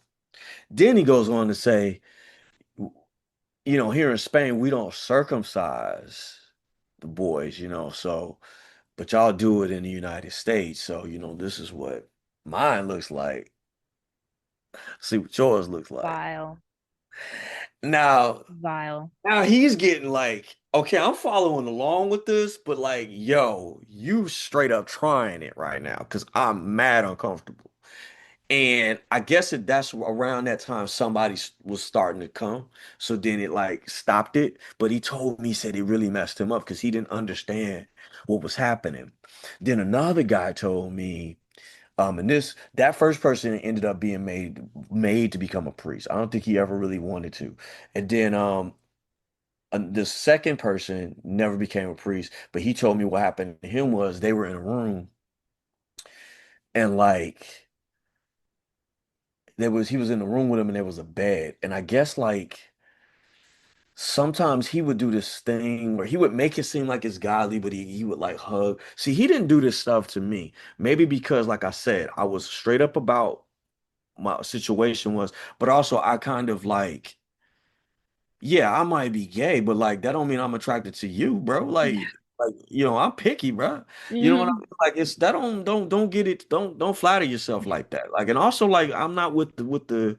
I wasn't abused as a kid. Hmm. I didn't go through none of that. Hmm. If I was a bad kid, my dad would whoop my ass, but that was about it. You know what I mean? Like I Yeah. didn't have no like creepy uncles or nothing. None of that. No creepy cousins. So you weren't Nobody. as predisposed to that type of, I mean, because it's been proven, scientifically proven, and also pedophiles who have been interviewed have admitted, that they look for a certain type of person to prey on, and it's a person who has certain markers, and being a victim of that type of abuse in your youth makes you more liable to be re-victimized later on, just because they can seem to be able to spot that.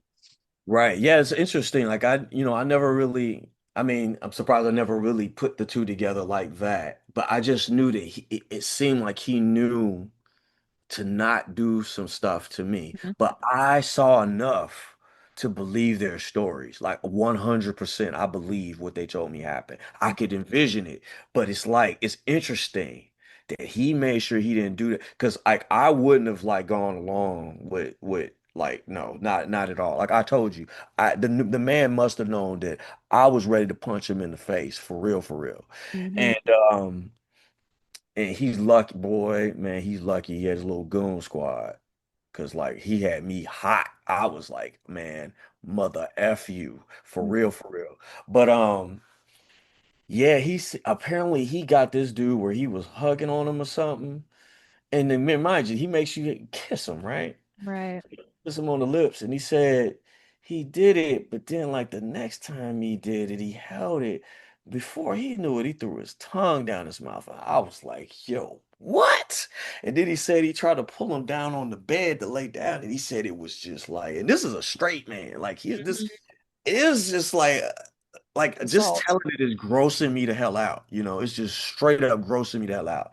And I'm just like, yo, this dude. Then I found out later that so that was like the end of that person's story. I don't remember exactly the rest, but he told me, he said he was embarrassed to even tell the story. You know what I Mhm. mean? And I heard later on too that there was a guy. Oh my God, that's right. There was a kid in Ukraine. We had a boys' town in Ukraine, right? Oh, And really? Yeah, look that up. You'll see it. That was he was so proud of that. And it was interesting that this man was sickly, addicted to morphine, and an asshole. And he was a hell to get to go somewhere. If you was forced to be his secretary, Hmm. oh man, he said he would make him pay up try. He would make you help him try on like 20 different pair of pants. And at all hours of the night, you would have to give him an enema.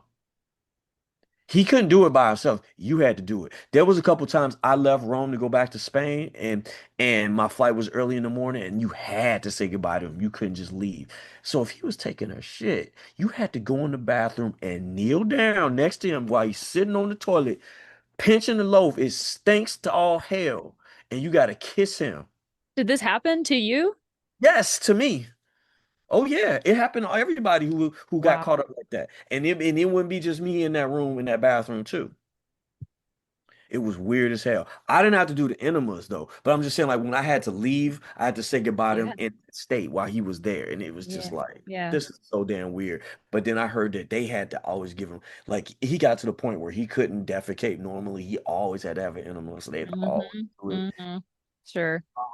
Anyway, there was this kid that was in the boys' town, and apparently he had threatened to go to the authorities about having a relationship with Duran, like a sexual relationship, like he was like his boyfriend or something. And they went through all of this trouble to hide it. Like all this trouble. At the time when it was going on, I, I think that was around the time when I had gone to Poland for this youth tour because when I did that rap album, they had put me on the cover of the U magazine. Like in front of this red VW car that was his in my stupid suit and tie. And I had to go and perform and give my testimony in these churches that had the worst acoustics for rap music you could ever imagine. And around that same time, there was other people that were like coming and going, and there was these like quiet little meetings. And apparently it was about that this drama was this side drama was going on while I was there, if I remember correctly. And they were trying to keep that from getting out. That apparently this dude was about to like he was trying to blackmail and he was going to reveal it to the authorities and he was asking for money or something. And they Like managed a to, former member of Mila's Jesu was doing this? yeah, but he was like they see it was Poland and then some of the people there were coming from or working in the boys town that was in Ukraine, Hmm. Lviv, I think. And anyway, I don't know all the details of it. I just know that I think he was asking for money, and it was like they couldn't really like. It was one of them things where it's like they didn't want everybody to know, but Hmm. I some people had told me some things that I could see what was going on, but I just didn't know the details. But Yeah. yeah, it was a guy that was claiming that he was like his boyfriend or something. Hmm. But it's like I didn't get the full details Yeah. until because like at the time I was told the story, but it was like this man is lying. Like it was they were told to me like he's lying. He's don't believe like it off rip. There's no way Duran did this. This isn't real. This person's lying. You remember like how when it came out that the priests were abusing all these people, Yes. it was this strong like, no, this isn't real. These Yes. people are lying until it was like, wait a minute, no, man, everybody ain't Yeah. lying. Everybody ain't lying. This is too many people. And then it's like, y'all can't hide this no more. Hmm. It was like that. I totally forgot about that. Oh my God. So all of this is playing out as you're also scrambling, trying to figure out where you're gonna go and what you're going to do. I mean, what did you do whenever it was like you were gonna have to go to California by yourself? I mean, I can imagine Well, after having no. lived the way you lived for 12 years, like that could be a little intimidating. Oh, it was very it was like coming from Tulsa. That person was there with his family and he decided to stay in Tulsa. And so I was coming here to Florida for the Hmm. first time because my dad had a second job. So instead of going back to California, I came here and then that was me exiting completely. When I got on the plane and I arrived here, As soon as I saw my dad and my stepmom, I instantly felt 18 again. It was the weirdest experience. And then the person I was just with, Emile Jesus, called me to see if I arrived okay. And I felt two things at the same time. I felt like I knew him and I felt like I didn't know him at all. I was like, who is this? But a part of me was like, well, that's so and so. But I felt like, but who is that? It's because the 18-year-old David didn't know him before I joined, Yeah. didn't know him. And I was told later through therapy that um, when you're in a stressful environment like that, you create a second version of yourself to protect the real version of yourself. Mhm. And once you come out of it, you go back to your real self, but you go back at the age that you were when you before the trauma started. Yeah. So it was like I was 18. And in those years from '07 to 2012, it's like I grew up. I I caught up to my age, but it's like I had to go through the process. I went back to school. I ended up going to the Art Institute. I got 2 degrees in animation. I was older than everybody, but everybody viewed me as it seemed like I was the same age. I even looked really young. I Mm. got braces. And during that time, the first year, there was a priest named Father McSweeney, and he represented the Vatican. And he was calling all of us who left and getting our testimony. So we were all divulging everything that happened to us. We were being, telling all our stories. And then back then it was fresh, and he had it all written out. And he promised that we would get compensation and they would take care of us and all this and that. So once we told all our stories, you know what they did? They Hmm. went from talking, you could call anytime, being friendly to, okay, you can't call us anymore. We're not calling you anymore. You can't email us anymore. The only thing you could do is send us a fax. And we're offering you $15,000. You can only spend the $15,000 like this. 5,000 for therapy, 5,000 for education, 5,000 for medical. Take it or leave it, or go back and return and join. Go back to the community house. Choice is yours. Got want to dispute it? Send a fax. Wow. This is 2000. This is '08 now, I think. I felt so betrayed the way it was like, I feel like you straight up, are you guys for real? You listen to everything that happened to us. These people got money. All these Yeah. properties around the world, they could have sold that stuff and they could have properly compensated all of us who left for our years and our time because we left with nothing. Mhm. Okay. Nothing. I And was lucky to have just a little bit because the one of the directors had sent both of us some when we were in California just so we have something to get out, to Mhm. get away. And then, they wanted my godmother who was dying from cancer to leave them in their will. Now, mind you, I hadn't seen her in 5 years. And the first time I'm seeing her coming from Rome to Chicago, leaving all my stuff in Spain. I'm going to see her. She's taking chemotherapy, and they want me to say, "Yeah, tell her to put us in the wheel. Tell her to put us in the wheel." I said, "Oh yeah, yeah, I'll do that. Sure." I went to go see her, and I said, "Look, let me tell you everything these people are doing. Do not put them in your will. Let me tell you exactly what's going on and what has happened to me." Because part of the reason why I joined and stayed in the organization in the first place is because she thought it was okay. Now, Mhm. I'm not criticizing her, but she knew this, okay? God bless her and I love her because she ended up doing something I never even expected.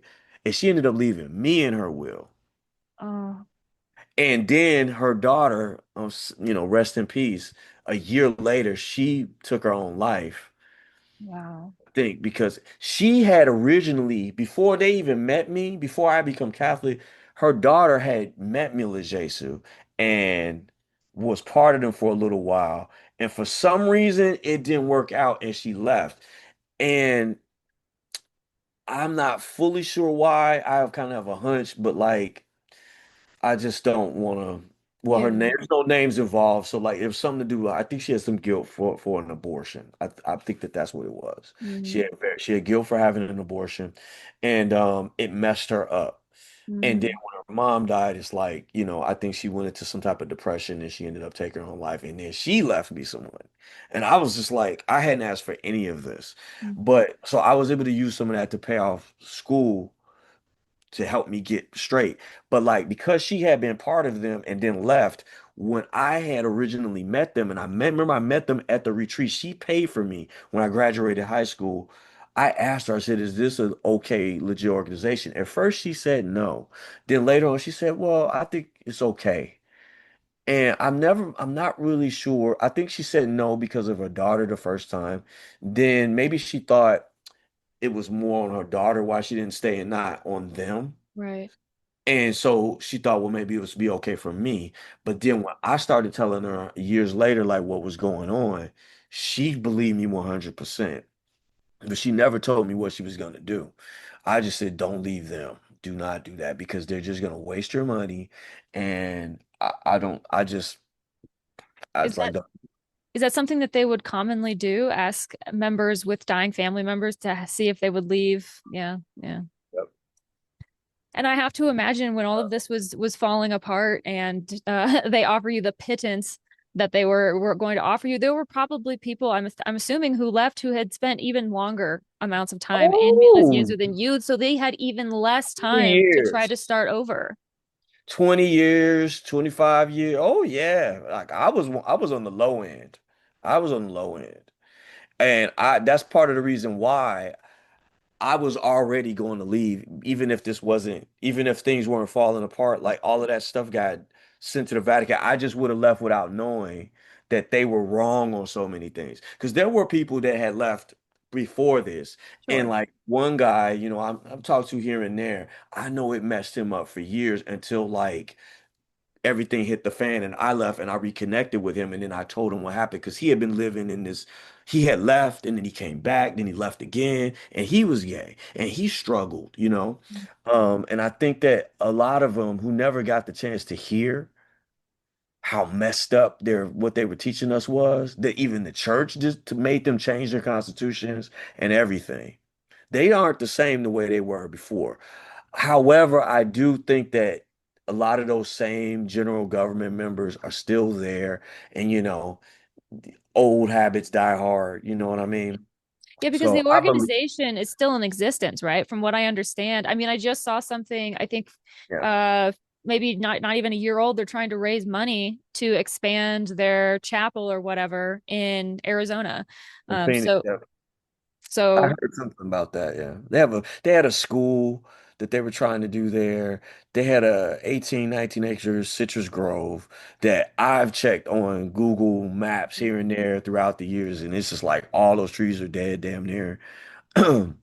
Those grounds, those grounds where those trees were, man, those that was the place where individually priests and consecrated ladies would take me for a walk through there and be screaming the top of their lungs about how much they hated being there, how they felt so whoa, stressed out, how they were so miserable, screaming. One priest whoa. if I could have it, like just going off. And when I saw that, I was like, man, this is hell. Hmm. That's when I had personally made my decision, witnessing that. And they're still there. Man, Wow. I was one of the two people that reopened that place because it had been empty for like, I think 30 years. And we decided to reopen the community there. There was I saw like a dead dog. There was a closet that had been closed for all those years that I had to clean out. There was three dead cats in there that were just like Oh. flat, like carpets. Hmm. I had to peel up. Ugh. There were scorpions and black widows everywhere. Oh yeah, I was cutting the grass. There was infestations of fleas. Like it was so much. I Were was you of ever paid for any of this work? I'm just asking. hell no. Hell no. I wish I was. And if Hmm. you had a job, you gave them your check. There's one guy, listen, if he ever sees this, bro, man, I feel sorry for you, man. He's a pilot. He was a pilot for United Airlines. Man, they were straight taking his checks. And listen, he's still there.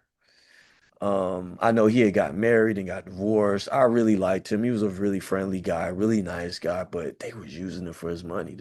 So he would fly. It's like it was weird. It's like, okay, so he can work a job. He can fly by himself, stay in hotels. It's all cool. But the rest of us, we can't get a job. We can't get a degree. And you put us down for that. Hmm. But then he walked in with this, and he's like a captain pilot, so he's making good money, and y'all taking Yeah. his whole paycheck. Wow. Wow.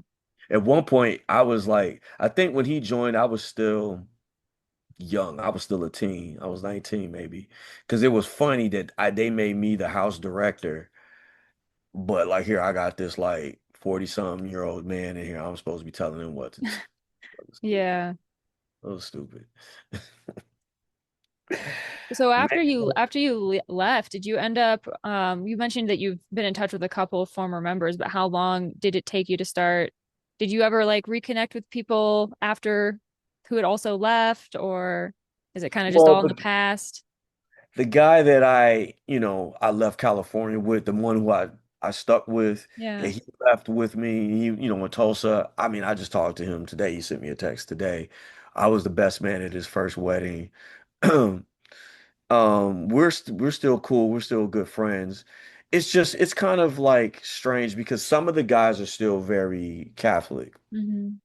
Mind you, I'm the only person that converted too. And then like Right. my experience in the Catholic Church is this and Yeah. only that.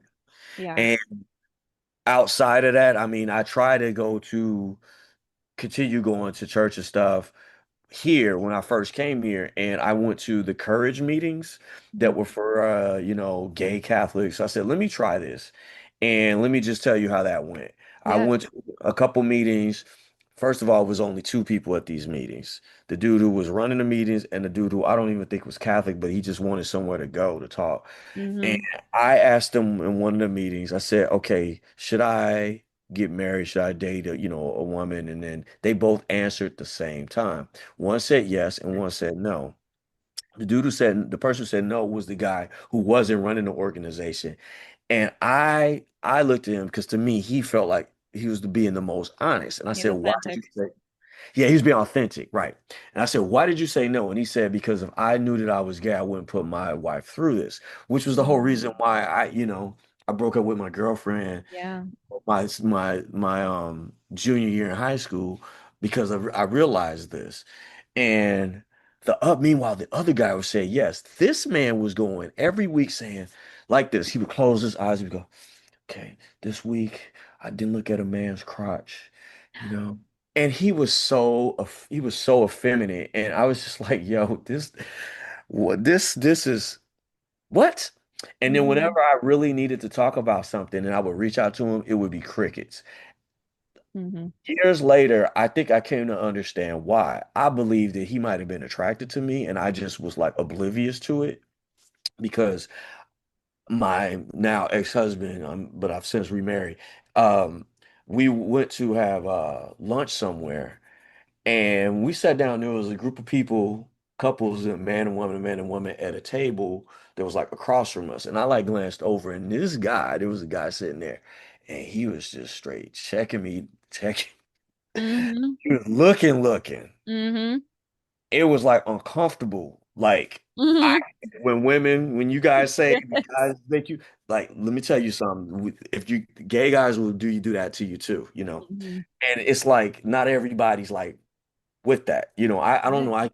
know. I'm still in a way a little traditional. I don't know. I'm a little more like I don't like making people uncomfortable. Hmm. And then it hit me like, wait a minute, that was homeboy from the courage meetings. Wow. I'm like, oh, that might have been why. Because I was like, man, if you're not gonna be there for me when I need to talk, then why am I part of this meeting? Right. Yeah. You want me to go to the meetings? Like, man, you over here struggling, not looking at a man's crotch. I never had that issue. I don't have Hmm. that issue, but you do. It's weird, bro. Like, I like that seems like you have like some type of like, I don't know. I didn't understand it because it wasn't what I Yeah. was dealing with. Um, so I just was like, you know what? I tried dating a girl, and again, I was just like, this feels so wrong. And I said, you know what? I need to just back off from all of this and let me just focus on school and just, oh, be I guess around that was a like that period of time was before they finally sent that final letter saying take this money or leave it. Right. So that was like the last pissed me off with the church and everything. I was just like, all of y'all can kick rocks. Hmm. I'm taking every bit of that money, and this is how I'm gonna do it. Here's a bill that's, for like dental, whatever. Like I use my braces Hmm. to like cover the dental thing because 5,000, my braces was like 7, 8,000. Right. And they had the nerve to tell me, is it just for cosmetic or is it for like Uh-huh. issues? I'm like, I want straight teeth. And I could have had them paid for by my dad's insurance as a kid if I didn't join this stupid organization. Yep. So they gave the money for that. And then for therapy, I found a therapist, a gay therapist. I said, look, help me get go into the gay world. I'm gonna start dating. I don't really know what to do. I'm gonna use these sessions to talk about that and talk about what I went through. You charge them whatever you want to charge them. So what he did is he charged them a lot. And Hmm. then he like overcharged them, but then he gave me a check, like extra. He gave me that extra money. That's So I went awesome. to the sessions, got paid, and talked to him about my dating experiences. And that's how I was able to transition into the gay world, which has its own problems. But, that's just another story for another day. Yeah. But, you know, that's how that happened. And then I just stopped going to church. I got Hmm. married and I just started, I graduated, got my degree, and I was into my career. Hmm. And I just, at most, I kind of, I mean, everybody kind of started going their own way. Like some people got married. Like one of the guys married one of the women from the organization. Hmm. He got pregnant and he left the priesthood. And but then we kind of just started like drifting away, like, some people made like websites telling their story. If you look at Father Andrew Sullivan or Andy Sullivan, he left the priesthood and if you look online, you can see his story. I know he said he wrote a book. He wanted, he asked me for donate. He was asking people for donations. And it's like, bro, we're not in the organization no more, man. Like Yeah. we all gotta get a job, bro. Like if you need some money, I mean, maybe, but like I need, like I'm struggling too. Like we just got to be adults, Hmm. We're not this begging stuff is them. Like we can't be doing this forever. So, and I mind you, I was the only Black American in the organization, so nobody understood what I came from, Right. what I grew up with. So we were forced to be like brothers, but then when it came down to it, man, like only one person really like kept in touch with me, and that was the person I left with, who, Right. he coincidentally was one of the lucky ones that didn't get moved around a lot. He pretty much spent his entire time down there in Phoenix and in Mexico, all those years. Wow. Whereas like the rest of us had to go to Rome and go to the Hmm. different places in Europe and deal with all of that. So, he didn't lose as much, like how I lost stuff in different places, Yeah. that I could retrieve. And I think that's a perfect example of how varied people's experiences can be in problematic organizations because I have it happen all the time. I have people come into my comment section who are obviously involved in Opus Dei in some way, shape, or form, proselytizing or carrying water on behalf of the organization or whatever, saying, I never saw anything bad happen, blah, blah, blah. Everyone I know is great. And it seems to be beyond people's ability to understand that you can have a wide range of experiences, even positive experiences, in a pretty negative environment. The human brain, like people don't process things the same way, and what's toxic to someone might, like you said earlier, actually really help somebody else. And so it ends up becoming a very complex issue really, really fast. Yeah, and like everybody's background is different. Mm-hmm. And yeah, like you said, where they position you could be completely different than what happens like with some of the others. There's plenty of people that just didn't get moved around a lot and didn't have the trauma that Mm-hmm. a lot of us had. Um, I, and I know that some they really keep in touch with each other, but I don't ever hear from them. Some of them, you know. I don't blame them, but like, they've caused trauma to me just because they were messed up. You Yep. know what I mean? Yep. Like, and so it's like, part of me, I would love to address to say, hey man, remember when this happened? I trusted you and then you said this and then you just messed me up. Or, you were friendly with me and then when Durant comes around, you're an asshole to me, Mm-hmm. and trying to make sense of that. Mm-hmm. And they would call me stuff like, they would make me, I would mimic like, black pastors and some of it just seemed like jokes, but it's like looking back on it, on the outside, that might have looked to some people look not right. I Mm-hmm. remember one time I had this was earlier on before they got me out of going to school. I always cut my own hair. I learned to do it young because my mom couldn't afford to send me to the barber, and she was doing it herself, and she was doing a terrible job. So I learned to do it myself, so I wouldn't get made fun of Right. at school. And so I had these clippers. Now everything was hand me down there, so I had some clippers that had guards that didn't really fit right. Mm-hmm. So when I went to go cut, the guard slipped off. I ended up like cutting gash there, so it's like time to be bald. And hair grows back. I'm Mm-hmm. 18, right? Man, Father Duran saw that and said, "You look like a playboy, and that is sinful what you did." He made me accuse myself for making a bad haircut in front of everybody in the chapel on my knees. Then I would go to school and they'd be like, "Oh, David, that looks cute. Your hair looks cute." What that was doing to me was crazy.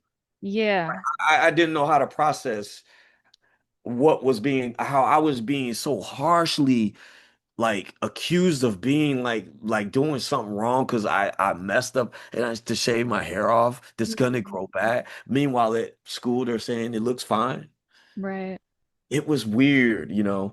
Um, I went back to Chicago actually earlier this year and walked to the school that I was in that they had got me out. And since then, it was Columbia College, and there's some things that have changed, but it's like you know, I still remember like how to walk to St. Peter's, to the church downtown, and it just kind of brought me back, and it just like made me want to cry because it's like I feel like I missed so many opportunities for things that would have changed my life. Like my family had connections, I would have been part of some big art projects down there, and it's just like instead I was wasting time with them. And believing that you had this vocation that you needed to follow, that you just now had become informed of, kind of had foisted upon you. And in addition to everything else that you're dealing with, just with, I mean, I don't know, like, as you were in that environment and everything, were you struggling with like your identity and everything as a gay man, or was that like, could you talk? I would love for you to talk about that just a little bit because I feel like those experiences do happen, but they're underrepresented really horribly in like the stories you hear. Well, I think, well, okay, all I can do is speak for myself. Sure. I never wanted to be gay. I still actually struggle even like like it's part of the reason why I didn't want to go back to Chicago because I didn't want anybody who knew me prior to that ever even knowing because I didn't want them to Right. look at me different or to think that I'm, you know, was ever looking at anybody a certain. I never was. Like my male attraction was to you know, like Appropriate people. well, I was attracted to I like the wrestlers, Sure. WWF wrestling, like those type of guys, like, built, white guy, white guys were a little bit older than Hmm. me. I was in the all black community. I wasn't attracted to anybody except for the girls, but I didn't feel any I thought they were beautiful, but I didn't feel any physical attraction. And it just didn't seem to this day. Sometimes I struggle to even see anybody black is really gay because it's like I just didn't feel like they were ever it was so like homophobic that it's like I just couldn't even imagine them even really being gay, which I'm sure a lot of them were. And so I was coming from that standpoint.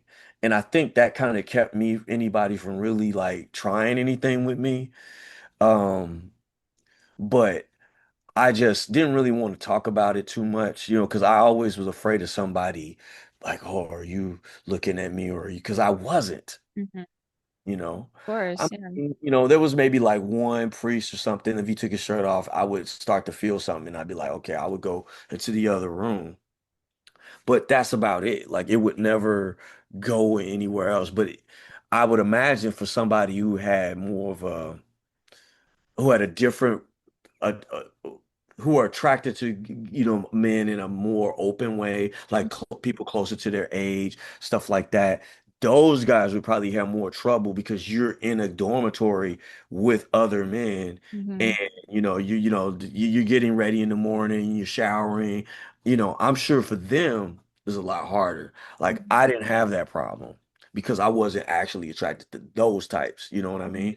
Um, Yeah, that, I mean, that makes sense. And I've never, and this maybe is as a sidebar, but I've never really understood the adage. Like people get very weird around a person when the person comes out and it's like they're like analyzing every interaction. I've never understood that because you wouldn't think that about a straight person, right? You wouldn't automatically assume that they're being creepy towards people just because they're straight. So the fact that that's extended to gay people, I've never understood that. I don't know where that comes from. Um, Well, part of that comes from because there really are some that play this game where they try to get a straight person on the oh, okay. like, and I've known guys like that, Mhm. and I've had some conversations with them. I'm like, dude, we're out here saying we're born this way, which I know I was because I've tried everything to get rid of it. But then you're trying to make somebody switch, like Mhm. that's weird. Like I couldn't force myself to have sex with a woman. I tried, and it's just like it's literally like turning a car and Mhm. like and it's the most frustrating thing because Mhm. it's like I want to, but I just can't. Right. Meanwhile, the other thing is just like, and it's just like it Natural. when I realized it, it was so scary to me because I Mhm. did not know anybody gay around me and that I could say, okay, that's me. It wasn't until I came here and I started going to the gym and I started seeing, okay, that's the type of gay person I am, Mhm. this person. It took me a while to find somebody that I could say, okay, this is a person that I can see myself as, that I feel like that person is on the same, it's the same type of person as Mhm. me. Put it that way. Identity and representation are really, really important. Really important, especially if you're Yeah. in a minority. Yeah, and Mhm. it's I guess especially when it is a minority, it's there's a lot of people that tend to want to make us a monolith, and it's like no. Yeah. But then you start seeing that there's the bear community, and then there's you know, Mhm. there's guys that like older guys, and older guys like young guys. But then you get into this area where there's like guys that is like going into the pedophile area, Yeah. and there's people that want to label all gay people that just because these people are. But it's like when you look at what pedophilia is, most of the time it's straight. Hmm. And it exists through all strata of society in all races, all religions, all creeds. Like it is not something that is landlocked to like one specific group of people, and those are always going to be the people causing. It's simply not the case in any way, shape, or form. Um, so I And am there's plenty of, I'm sorry that like you were put through that experience, especially and then coming into like a Catholic environment. I'm not Catholic anymore, so I don't really have a dog in the yeah, fight you or know, anything like that, but I can appreciate what that was like, and that person who was Catholic, even when I was Catholic, I wouldn't have ostracized anybody or thought any less of somebody for being who they are, who they're born as, like that never. So I'm sorry. thank you for saying that. I really, I mean, even just seeing your first videos that really like made me reach out to you, it was healing because you opened my eyes. I knew something was wrong with the other organizations, Hmm. but like I still hadn't really had anybody really tell me. And once I realized it, it was just as bad, if not worse, just on a larger scale. Hmm. That in a way it kind of made me feel better in the sense that because I was feeling like, damn, I became Catholic and I joined the most bootleg, nothing ass corner store fried chicken, like just ghetto, like five people in the world type joint. I could at least been in some like something that was kind of like you could get some bragging rights. Yo, I was in Opus Dei, man. I Yeah. was in Legionnaires of Christ, boy, but we Yeah. were millionaires of Christ, man. We had this place running, man. We like you like they had them up there with Pope John Paul II, or excuse me, Yeah. Saint Pope John Paul. And that's the other thing. Mhm. Like, listen, man, like they kind of canonized him mad fast, and I saw with my own eyes how he was praising my Marcial and the Yeah. Legionnaires of Christ whole Yeah. time, man. They had two families. hmm Whole time was Two abusing. families and however many kids But and a yeah, morphine problem on top of it as well, which I think is really word, I didn't know interesting. that. Oh yeah, yeah, Yes. that's right. Isn't that interesting? And I don't know what it is about morphine specifically, or like maybe that particular, because it kind of, it didn't happen during the same time period exactly, but it was kind of within the same span. I don't know, maybe morphine was really popular for a period of time with a certain crowd. I don't know. I just know that it's scary to me when I look back that I know I was sending that stuff through the mail with That my is name, that is crazy. And current, that's also like current something that the address. Legion of I didn't know. Christ and Opus Dei have sent people allegedly, have sent people across international borders with shit like money, undeclared funds, and that kind of thing. Like that is illegal on a That's what they got grand busted scale. on. And if that person got caught, that the organization would not step up and represent them in any way, shape, or form Yo, because they never have. it's so. Oh my God, you just reminded me with the women. Okay, the ladies community, they dress like lay women, but like, like from the 50s type stuff. Mm-hmm. You know. But but he had them dressed like nuns to carry stuff across the border. Mm-hmm. Because That nobody's was gonna the question a only time nun. they wore habits. The only time they wore habits was for that reason. Yeah. To straight up. It's like y'all may as well be just regular old drug smugglers in a habit, bro. Like, what are we doing, bro? Oh, I completely forgot about that, man. Oh Yeah. my God. So It much trauma for such a small organization. And we used to get confused with Milas Christi all the time. And Mhm. I don't know anything about them. I think you said you were looking into them. I started, yeah, just a little bit. It's another one of these organizations that kind of sprang up in response to like the liberation theology esque Vatican II. thing. Yeah, Vatican II and all that.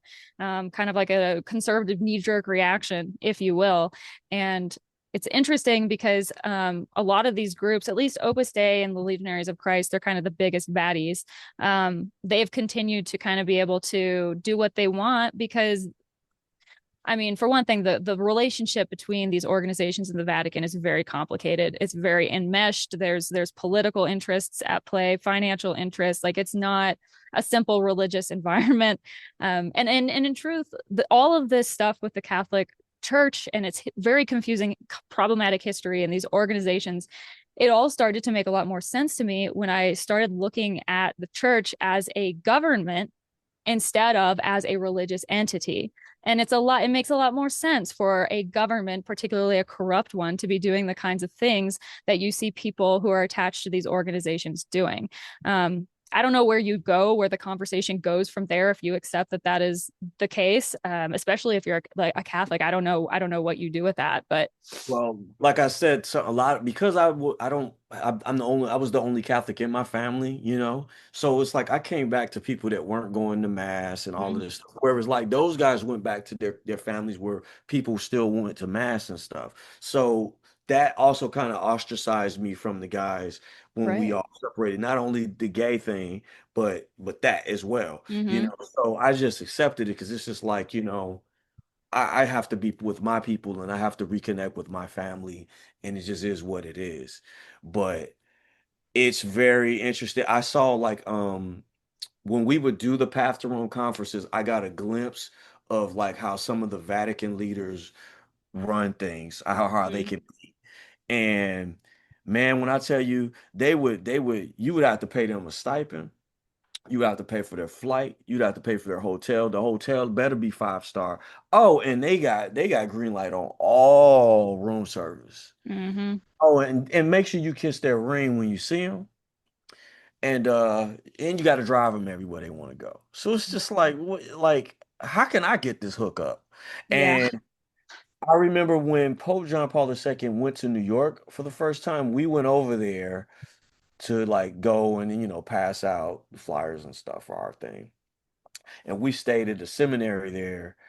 What's the name of the seminary in New York? I can't remember. I'm not Saint sure.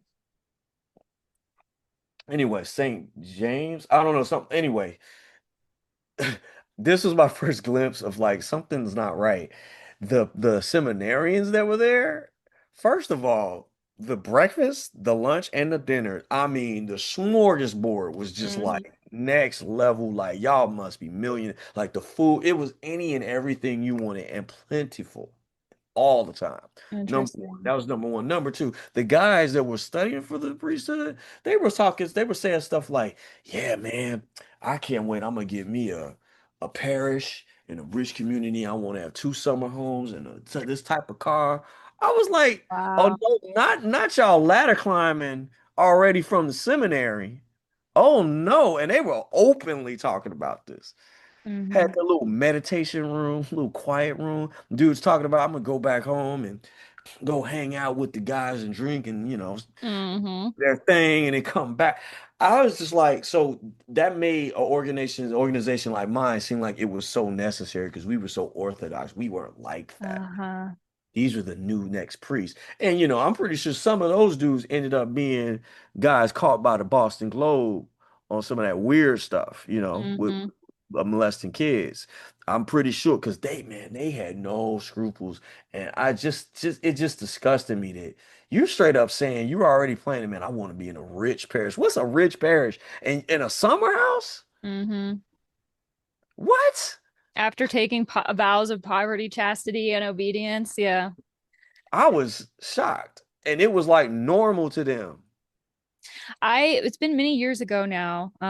It was maybe the second year that I started digging into all this stuff. So 2021, I had an individual send me an email who had been studying for the priesthood and also had been involved in Opus Dei and been going to retreats and that kind of thing. And he told me about how in seminary, it's a game. It's a game to try to like get people who will essentially sponsor you, give you money, guarantee that like get you a car if you pledge or become involved in certain religious organizations that are popular like Opus Dei or the Legionaries of Christ. You'll have an easier time getting resources and that kind of thing because these young men, and maybe it might be different in New York because maybe there's a more affluent community to draw on, but in general, these young men who go to seminary have nothing and they're living off of whatever their families can send them, or maybe the seminary has some type of a program for some funds, but they're definitely not living high off the hog or anything like that. And so you have a lot of like kind of shisty things going on. And there's also a social cultural aspect to like the whole seminary world that is a entirely different conversation. um, but I think it's exactly what happens when you bring a whole lot of young people together who are not comfortable with their sexual identity. I think, and you're trying to tell them that this is something that they can do instead. I think you're gonna there's some potential there for some things to happen, and I've heard stories that like about parties and things at seminaries. So the reality of what the Catholic Church is, how it actually works, all of these different systems and these organizations and things. It's not what people think. And I bring this message not because I'm trying to shatter anyone's, rosy perception of reality, but we have people such as yourself who have been left with real lasting trauma because of these systems that are in this institution. It's not a few bad apples, right? It's something else entirely. I think at this point we can acknowledge that. And the failure on church leadership and the people who are also in the church, the lay people, the failure on their part to stand up and make that point well known and work towards making some type of a positive resolution, I think has caused a lot more harm than good in the long run, and also has driven more people away. And it's an entire unraveling mess. Well, my current husband told me that his parents, it was always like, you could never say anything negatively about the priests, Right. Yeah. He grew up in a, Catholic family and, me not growing up in any of that, like, it's bewildering to me because Mm-hmm. like, I assumed that everybody was about what they Of were saying. course. And my introduction was like EWTN, Mm-hmm. and all of this, like, oh, the church is falling away, but we're like, the Orthodox ones. And then like like those are super extreme. I remember some lady that used to be a benefactor of Mila Jesu, and occasionally she'll come along with a little piece of paper that says, buy the hefty garbage bags to cover your windows on this date so that the devils don't come in. And What? and then Our Lady of Medjugorje said this, and you eat this oatmeal. It was like I Interesting. was, man, there were people that would show up to our things, and these would be those members that weren't like the consecrated ones, but they were like still affiliated. These Mm-hmm. were those extra 20,000 that they're trying to say, which is BS. Yeah. Like they would have like, oh, look at this picture of these clouds, that's the devil right there. It was just like some psycho type stuff. Interesting. I just would just like I would just say, yeah, okay. Okay. I would just keep it to myself like, okay. You buy those hefty bags, babe. This lady would make like 20 copies, 30 copies and be passing out these sheets.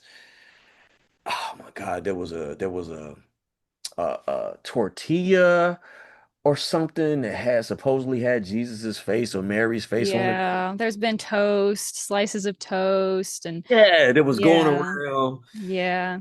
I Um, mean people do not realize how suggestible, like how easily suggestible the human brain is. Like, and we're always looking for patterns as well, which is another element. So it's easy for us to see pictures and images and things where it's really just a bunch of dots or blobs. Yeah. I'm not surprised that that stuff was like at play in that environment either, because it kind of just seems to come along with it for some reason. Yeah, I mean, I think people who have some type of like instability, mental Yeah. instability, they easily fall prey to stuff like that. And also that was the era of more mystery.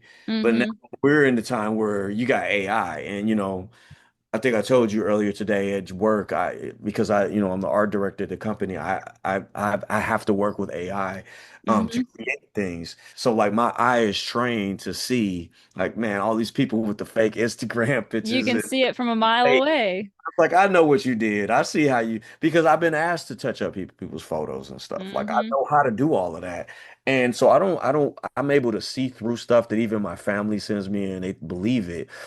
Yeah. So back then, when you didn't have so many, like you didn't have the internet really like how it is now, it was easier for people to fall into like believing like, oh, this is this and this is that. But I used to ask this question to myself, like I would read these books of saints and martyrs, and the stories would always be fantastical.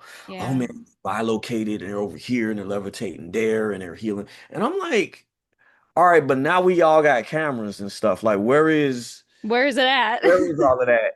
And by the way, some of these people might just be kind of like we would see them as like needing to go to the mental place and see somebody for what they Mm-hmm. call visions. Yeah. I'm telling you what I saw Duran doing in Rome with that whole like, praise God, praise God. I was like, I'm watching a man with mental illness or have some Yeah. episode right now. This is not some like you having some vision and you're seeing like this isn't that, because right after it, you're a complete nutcase.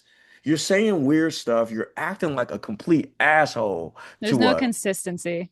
So it's like you can't tell me this is God working through you. And why am I seeing 4 to 5 people try to hold down a man who is asleep because he's Mm-hmm. freaked out? Why?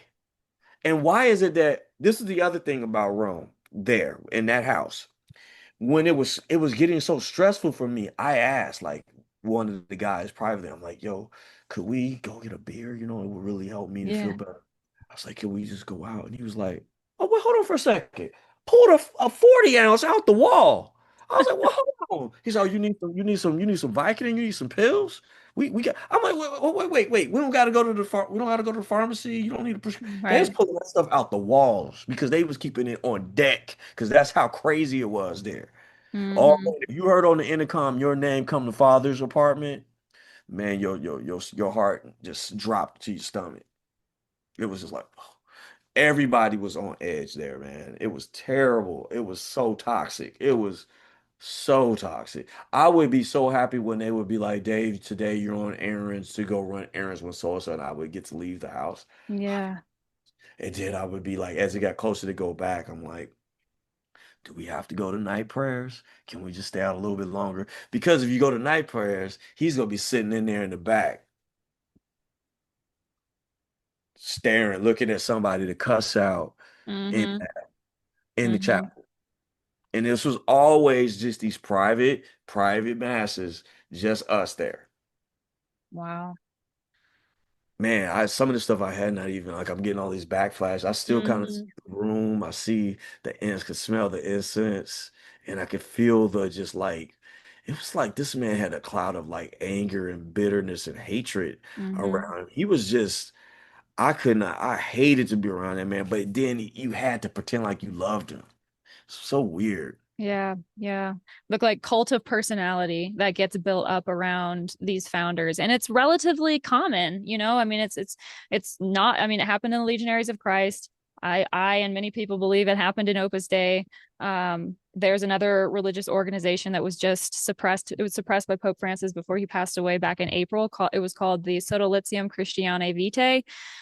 It's found. It was in Peru. It was a A Peruvian mouthful. What is it again? Sodalitium Christianae Vitae. I'm not, my pronunciation is probably not perfect, but Your advertisement had to suck, man. yeah, You got yeah, to say yeah, all those words, all those syllables. yeah. But I mean, that was another Utilization one. was a pain in the ass to get people to say right. Oh yeah. We would get Miles, Jesus, Miles, Jesus. I was just like, could y'all just say soldier of Jesus? But then there was a soldier of Jesus already. Mm-hmm. Like, why are all these organizations? Why can't y'all just get along? Stop making all these little splinter groups. Like, Mm-hmm. it just did not make any sense to me, and I'm so glad it's the past. I am so glad that it's the past for you too. I mean, imagine if you had stayed on for whatever reason throughout all that turmoil and everything, you might still be in Arizona today. Wasting away. And the thing is like they would say stuff like there was a quote. I don't know if it was St. Paul said it or if Jesus said it. If you he who loses his life gains it. He who tries to keep his life loses it or something like that. They were Yes. using that to apply to you wanting to like do what you want to do. Mm-hmm. Like I was born with artistic capabilities that it was just given to me. And ever since I was a kid, I won awards and just it was like just like breathing to me. I honestly didn't understand why other people couldn't draw.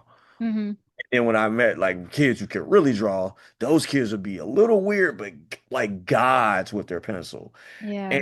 and I didn't even really appreciate it because the other boys didn't like they couldn't draw, so they like shat on it, and they were all about sports. I like sports, but I just wasn't like I had bad eyesight, so I wasn't. It was hard for me to really like judge distances, Mm-hmm. but like at the same time, I wasn't like bullied or nothing because if you mess with me, I hit you back. Yeah, I yeah. made people laugh, and then I had a lot of friends, and so that kept me from ever being bullied. Mm-hmm. But some of these guys they were bullied and they were awkward and then they end up I could tell some of the guys that were militaries who had some of that maybe. Mm-hmm. So we had this community spirit where we would play sports together and now nobody was mocking you, nobody was making fun of you, so and you could learn at your own pace, and I could see that. Right. For me it was like I was the kid that the kids that would be bullied would kind of hang around the field kind of normal and cool because I was in between. Like Mm-hmm. I was in a rap group, I could rap. I looked dirty, but I was still cool with some of the cool kids. Yeah. I let the nerdy kids like hang around too because I still like treated them normal. Mm-hmm. I don't know, And but you can see those people as adults in these organizations. And I think, that that's definitely a motivating factor for me in trying to get these stories told and get people more informed, because there are always going to be people who are vulnerable, and there are always going to be people who are looking to take advantage of that. I don't know if we'll ever be able to fully eliminate that from our society. Like, I think it's an issue within our human nature. But if we can just get one person who maybe was going to go into something like that because they're in a vulnerable place and they're lonely and they hear some information and maybe that's enough to make them take a second look or go another route. That makes it all worth it. And I'm hoping, as time goes on with the internet and everything, information moves through the world differently now than it did pre-internet days, and I hope that continues to be true. Well, I think this is a great platform. Because like you said, young David, like I was searching, Hmm. and what's scary now is like back then, what you could find was way more limited because of the internet wasn't worldwide. It wasn't set up. Like I was born at the end of 75. So like the way it is now, a kid could easily end up in some weird Reddit forum. Yeah, But at the same time, somebody could go into that forum and post a link to a video like this. Um, I think it's just it's kind of the negative of being young and not having the right type of like guidance or adults around you. Easy pickings for any type of like person that can get you alone yeah. over here and isolates you. And then you listen to them and then you don't really look out for Hmm. more information. Now, if the internet would have been around more, it's just even back then, this was before the Boston Globe whole thing came out That's about all. true. So like nobody even wanted to talk about these bad things. I Yeah, that's mean, true. they canonized Pope John Paul II like that, where it's like St. Francis of Assisi was like 50 years or something went by. Hmm. It's It like was a long time. it was a really long time. And even then, that whole process, I mean, like, that's a story, that's a thing for another, a conversation for another day. But to just canonize him like that, and then we all saw him praising Yeah, Maciel, we all saw him praising them. We saw him praising Opus Dei. And that example helped kids like join it. Families yeah, go along with their kids going in it, yep. getting people pumped up, and then there is something that's messed up, and you as the Pope, you're over here praising him, and then all this bad stuff comes out later. It's like, bro, it's kind of like your actions had something to do with this too, just by Hmm. you simply like green lighting it, giving it the thumbs up. And I think that Cardinal Ratzinger knew what was up because then when he became Pope, wasn't he starting to shut some stuff down? He did. Yeah, yeah, he did. Once he I came think in. he knew what was up. Yeah, I think he absolutely did. I mean, I think everybody did. That's the thing of it too. With every single one of these church scandals, everybody knows what's going on years before any type of official acknowledgement and like accountability is taken. Years and years before. It's always been that way. It's that way in civil society as well, right? We all know that Jeffrey Epstein was a disgusting human being, Oh right? man. We all know that the people that are leading this country right now were his fucking friends.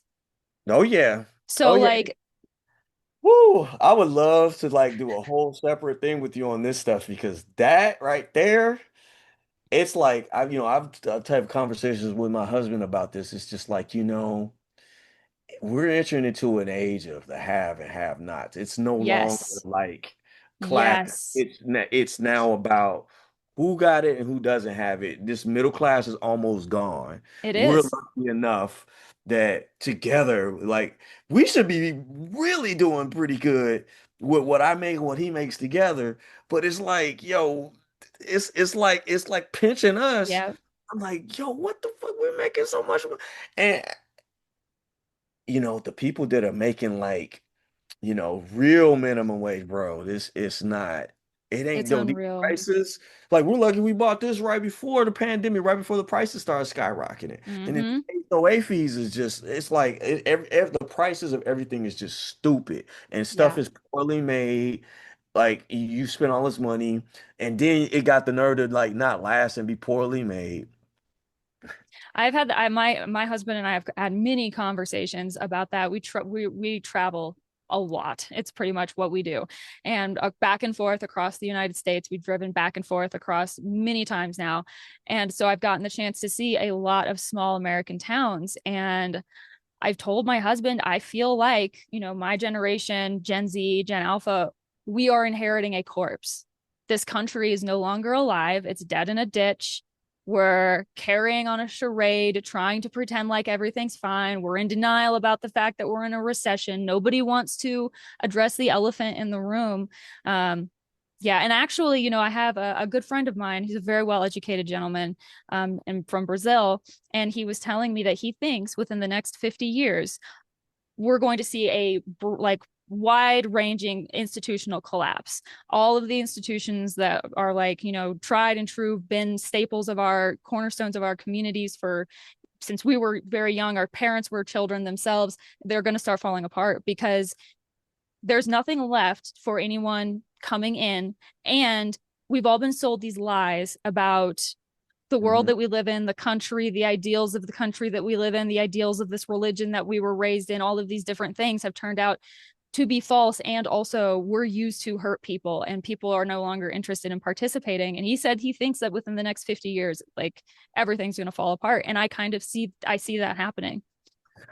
We were just talking about this last night, and I told my husband, I said, I think this is what we're seeing is the last stage of capitalism, Mm-hmm.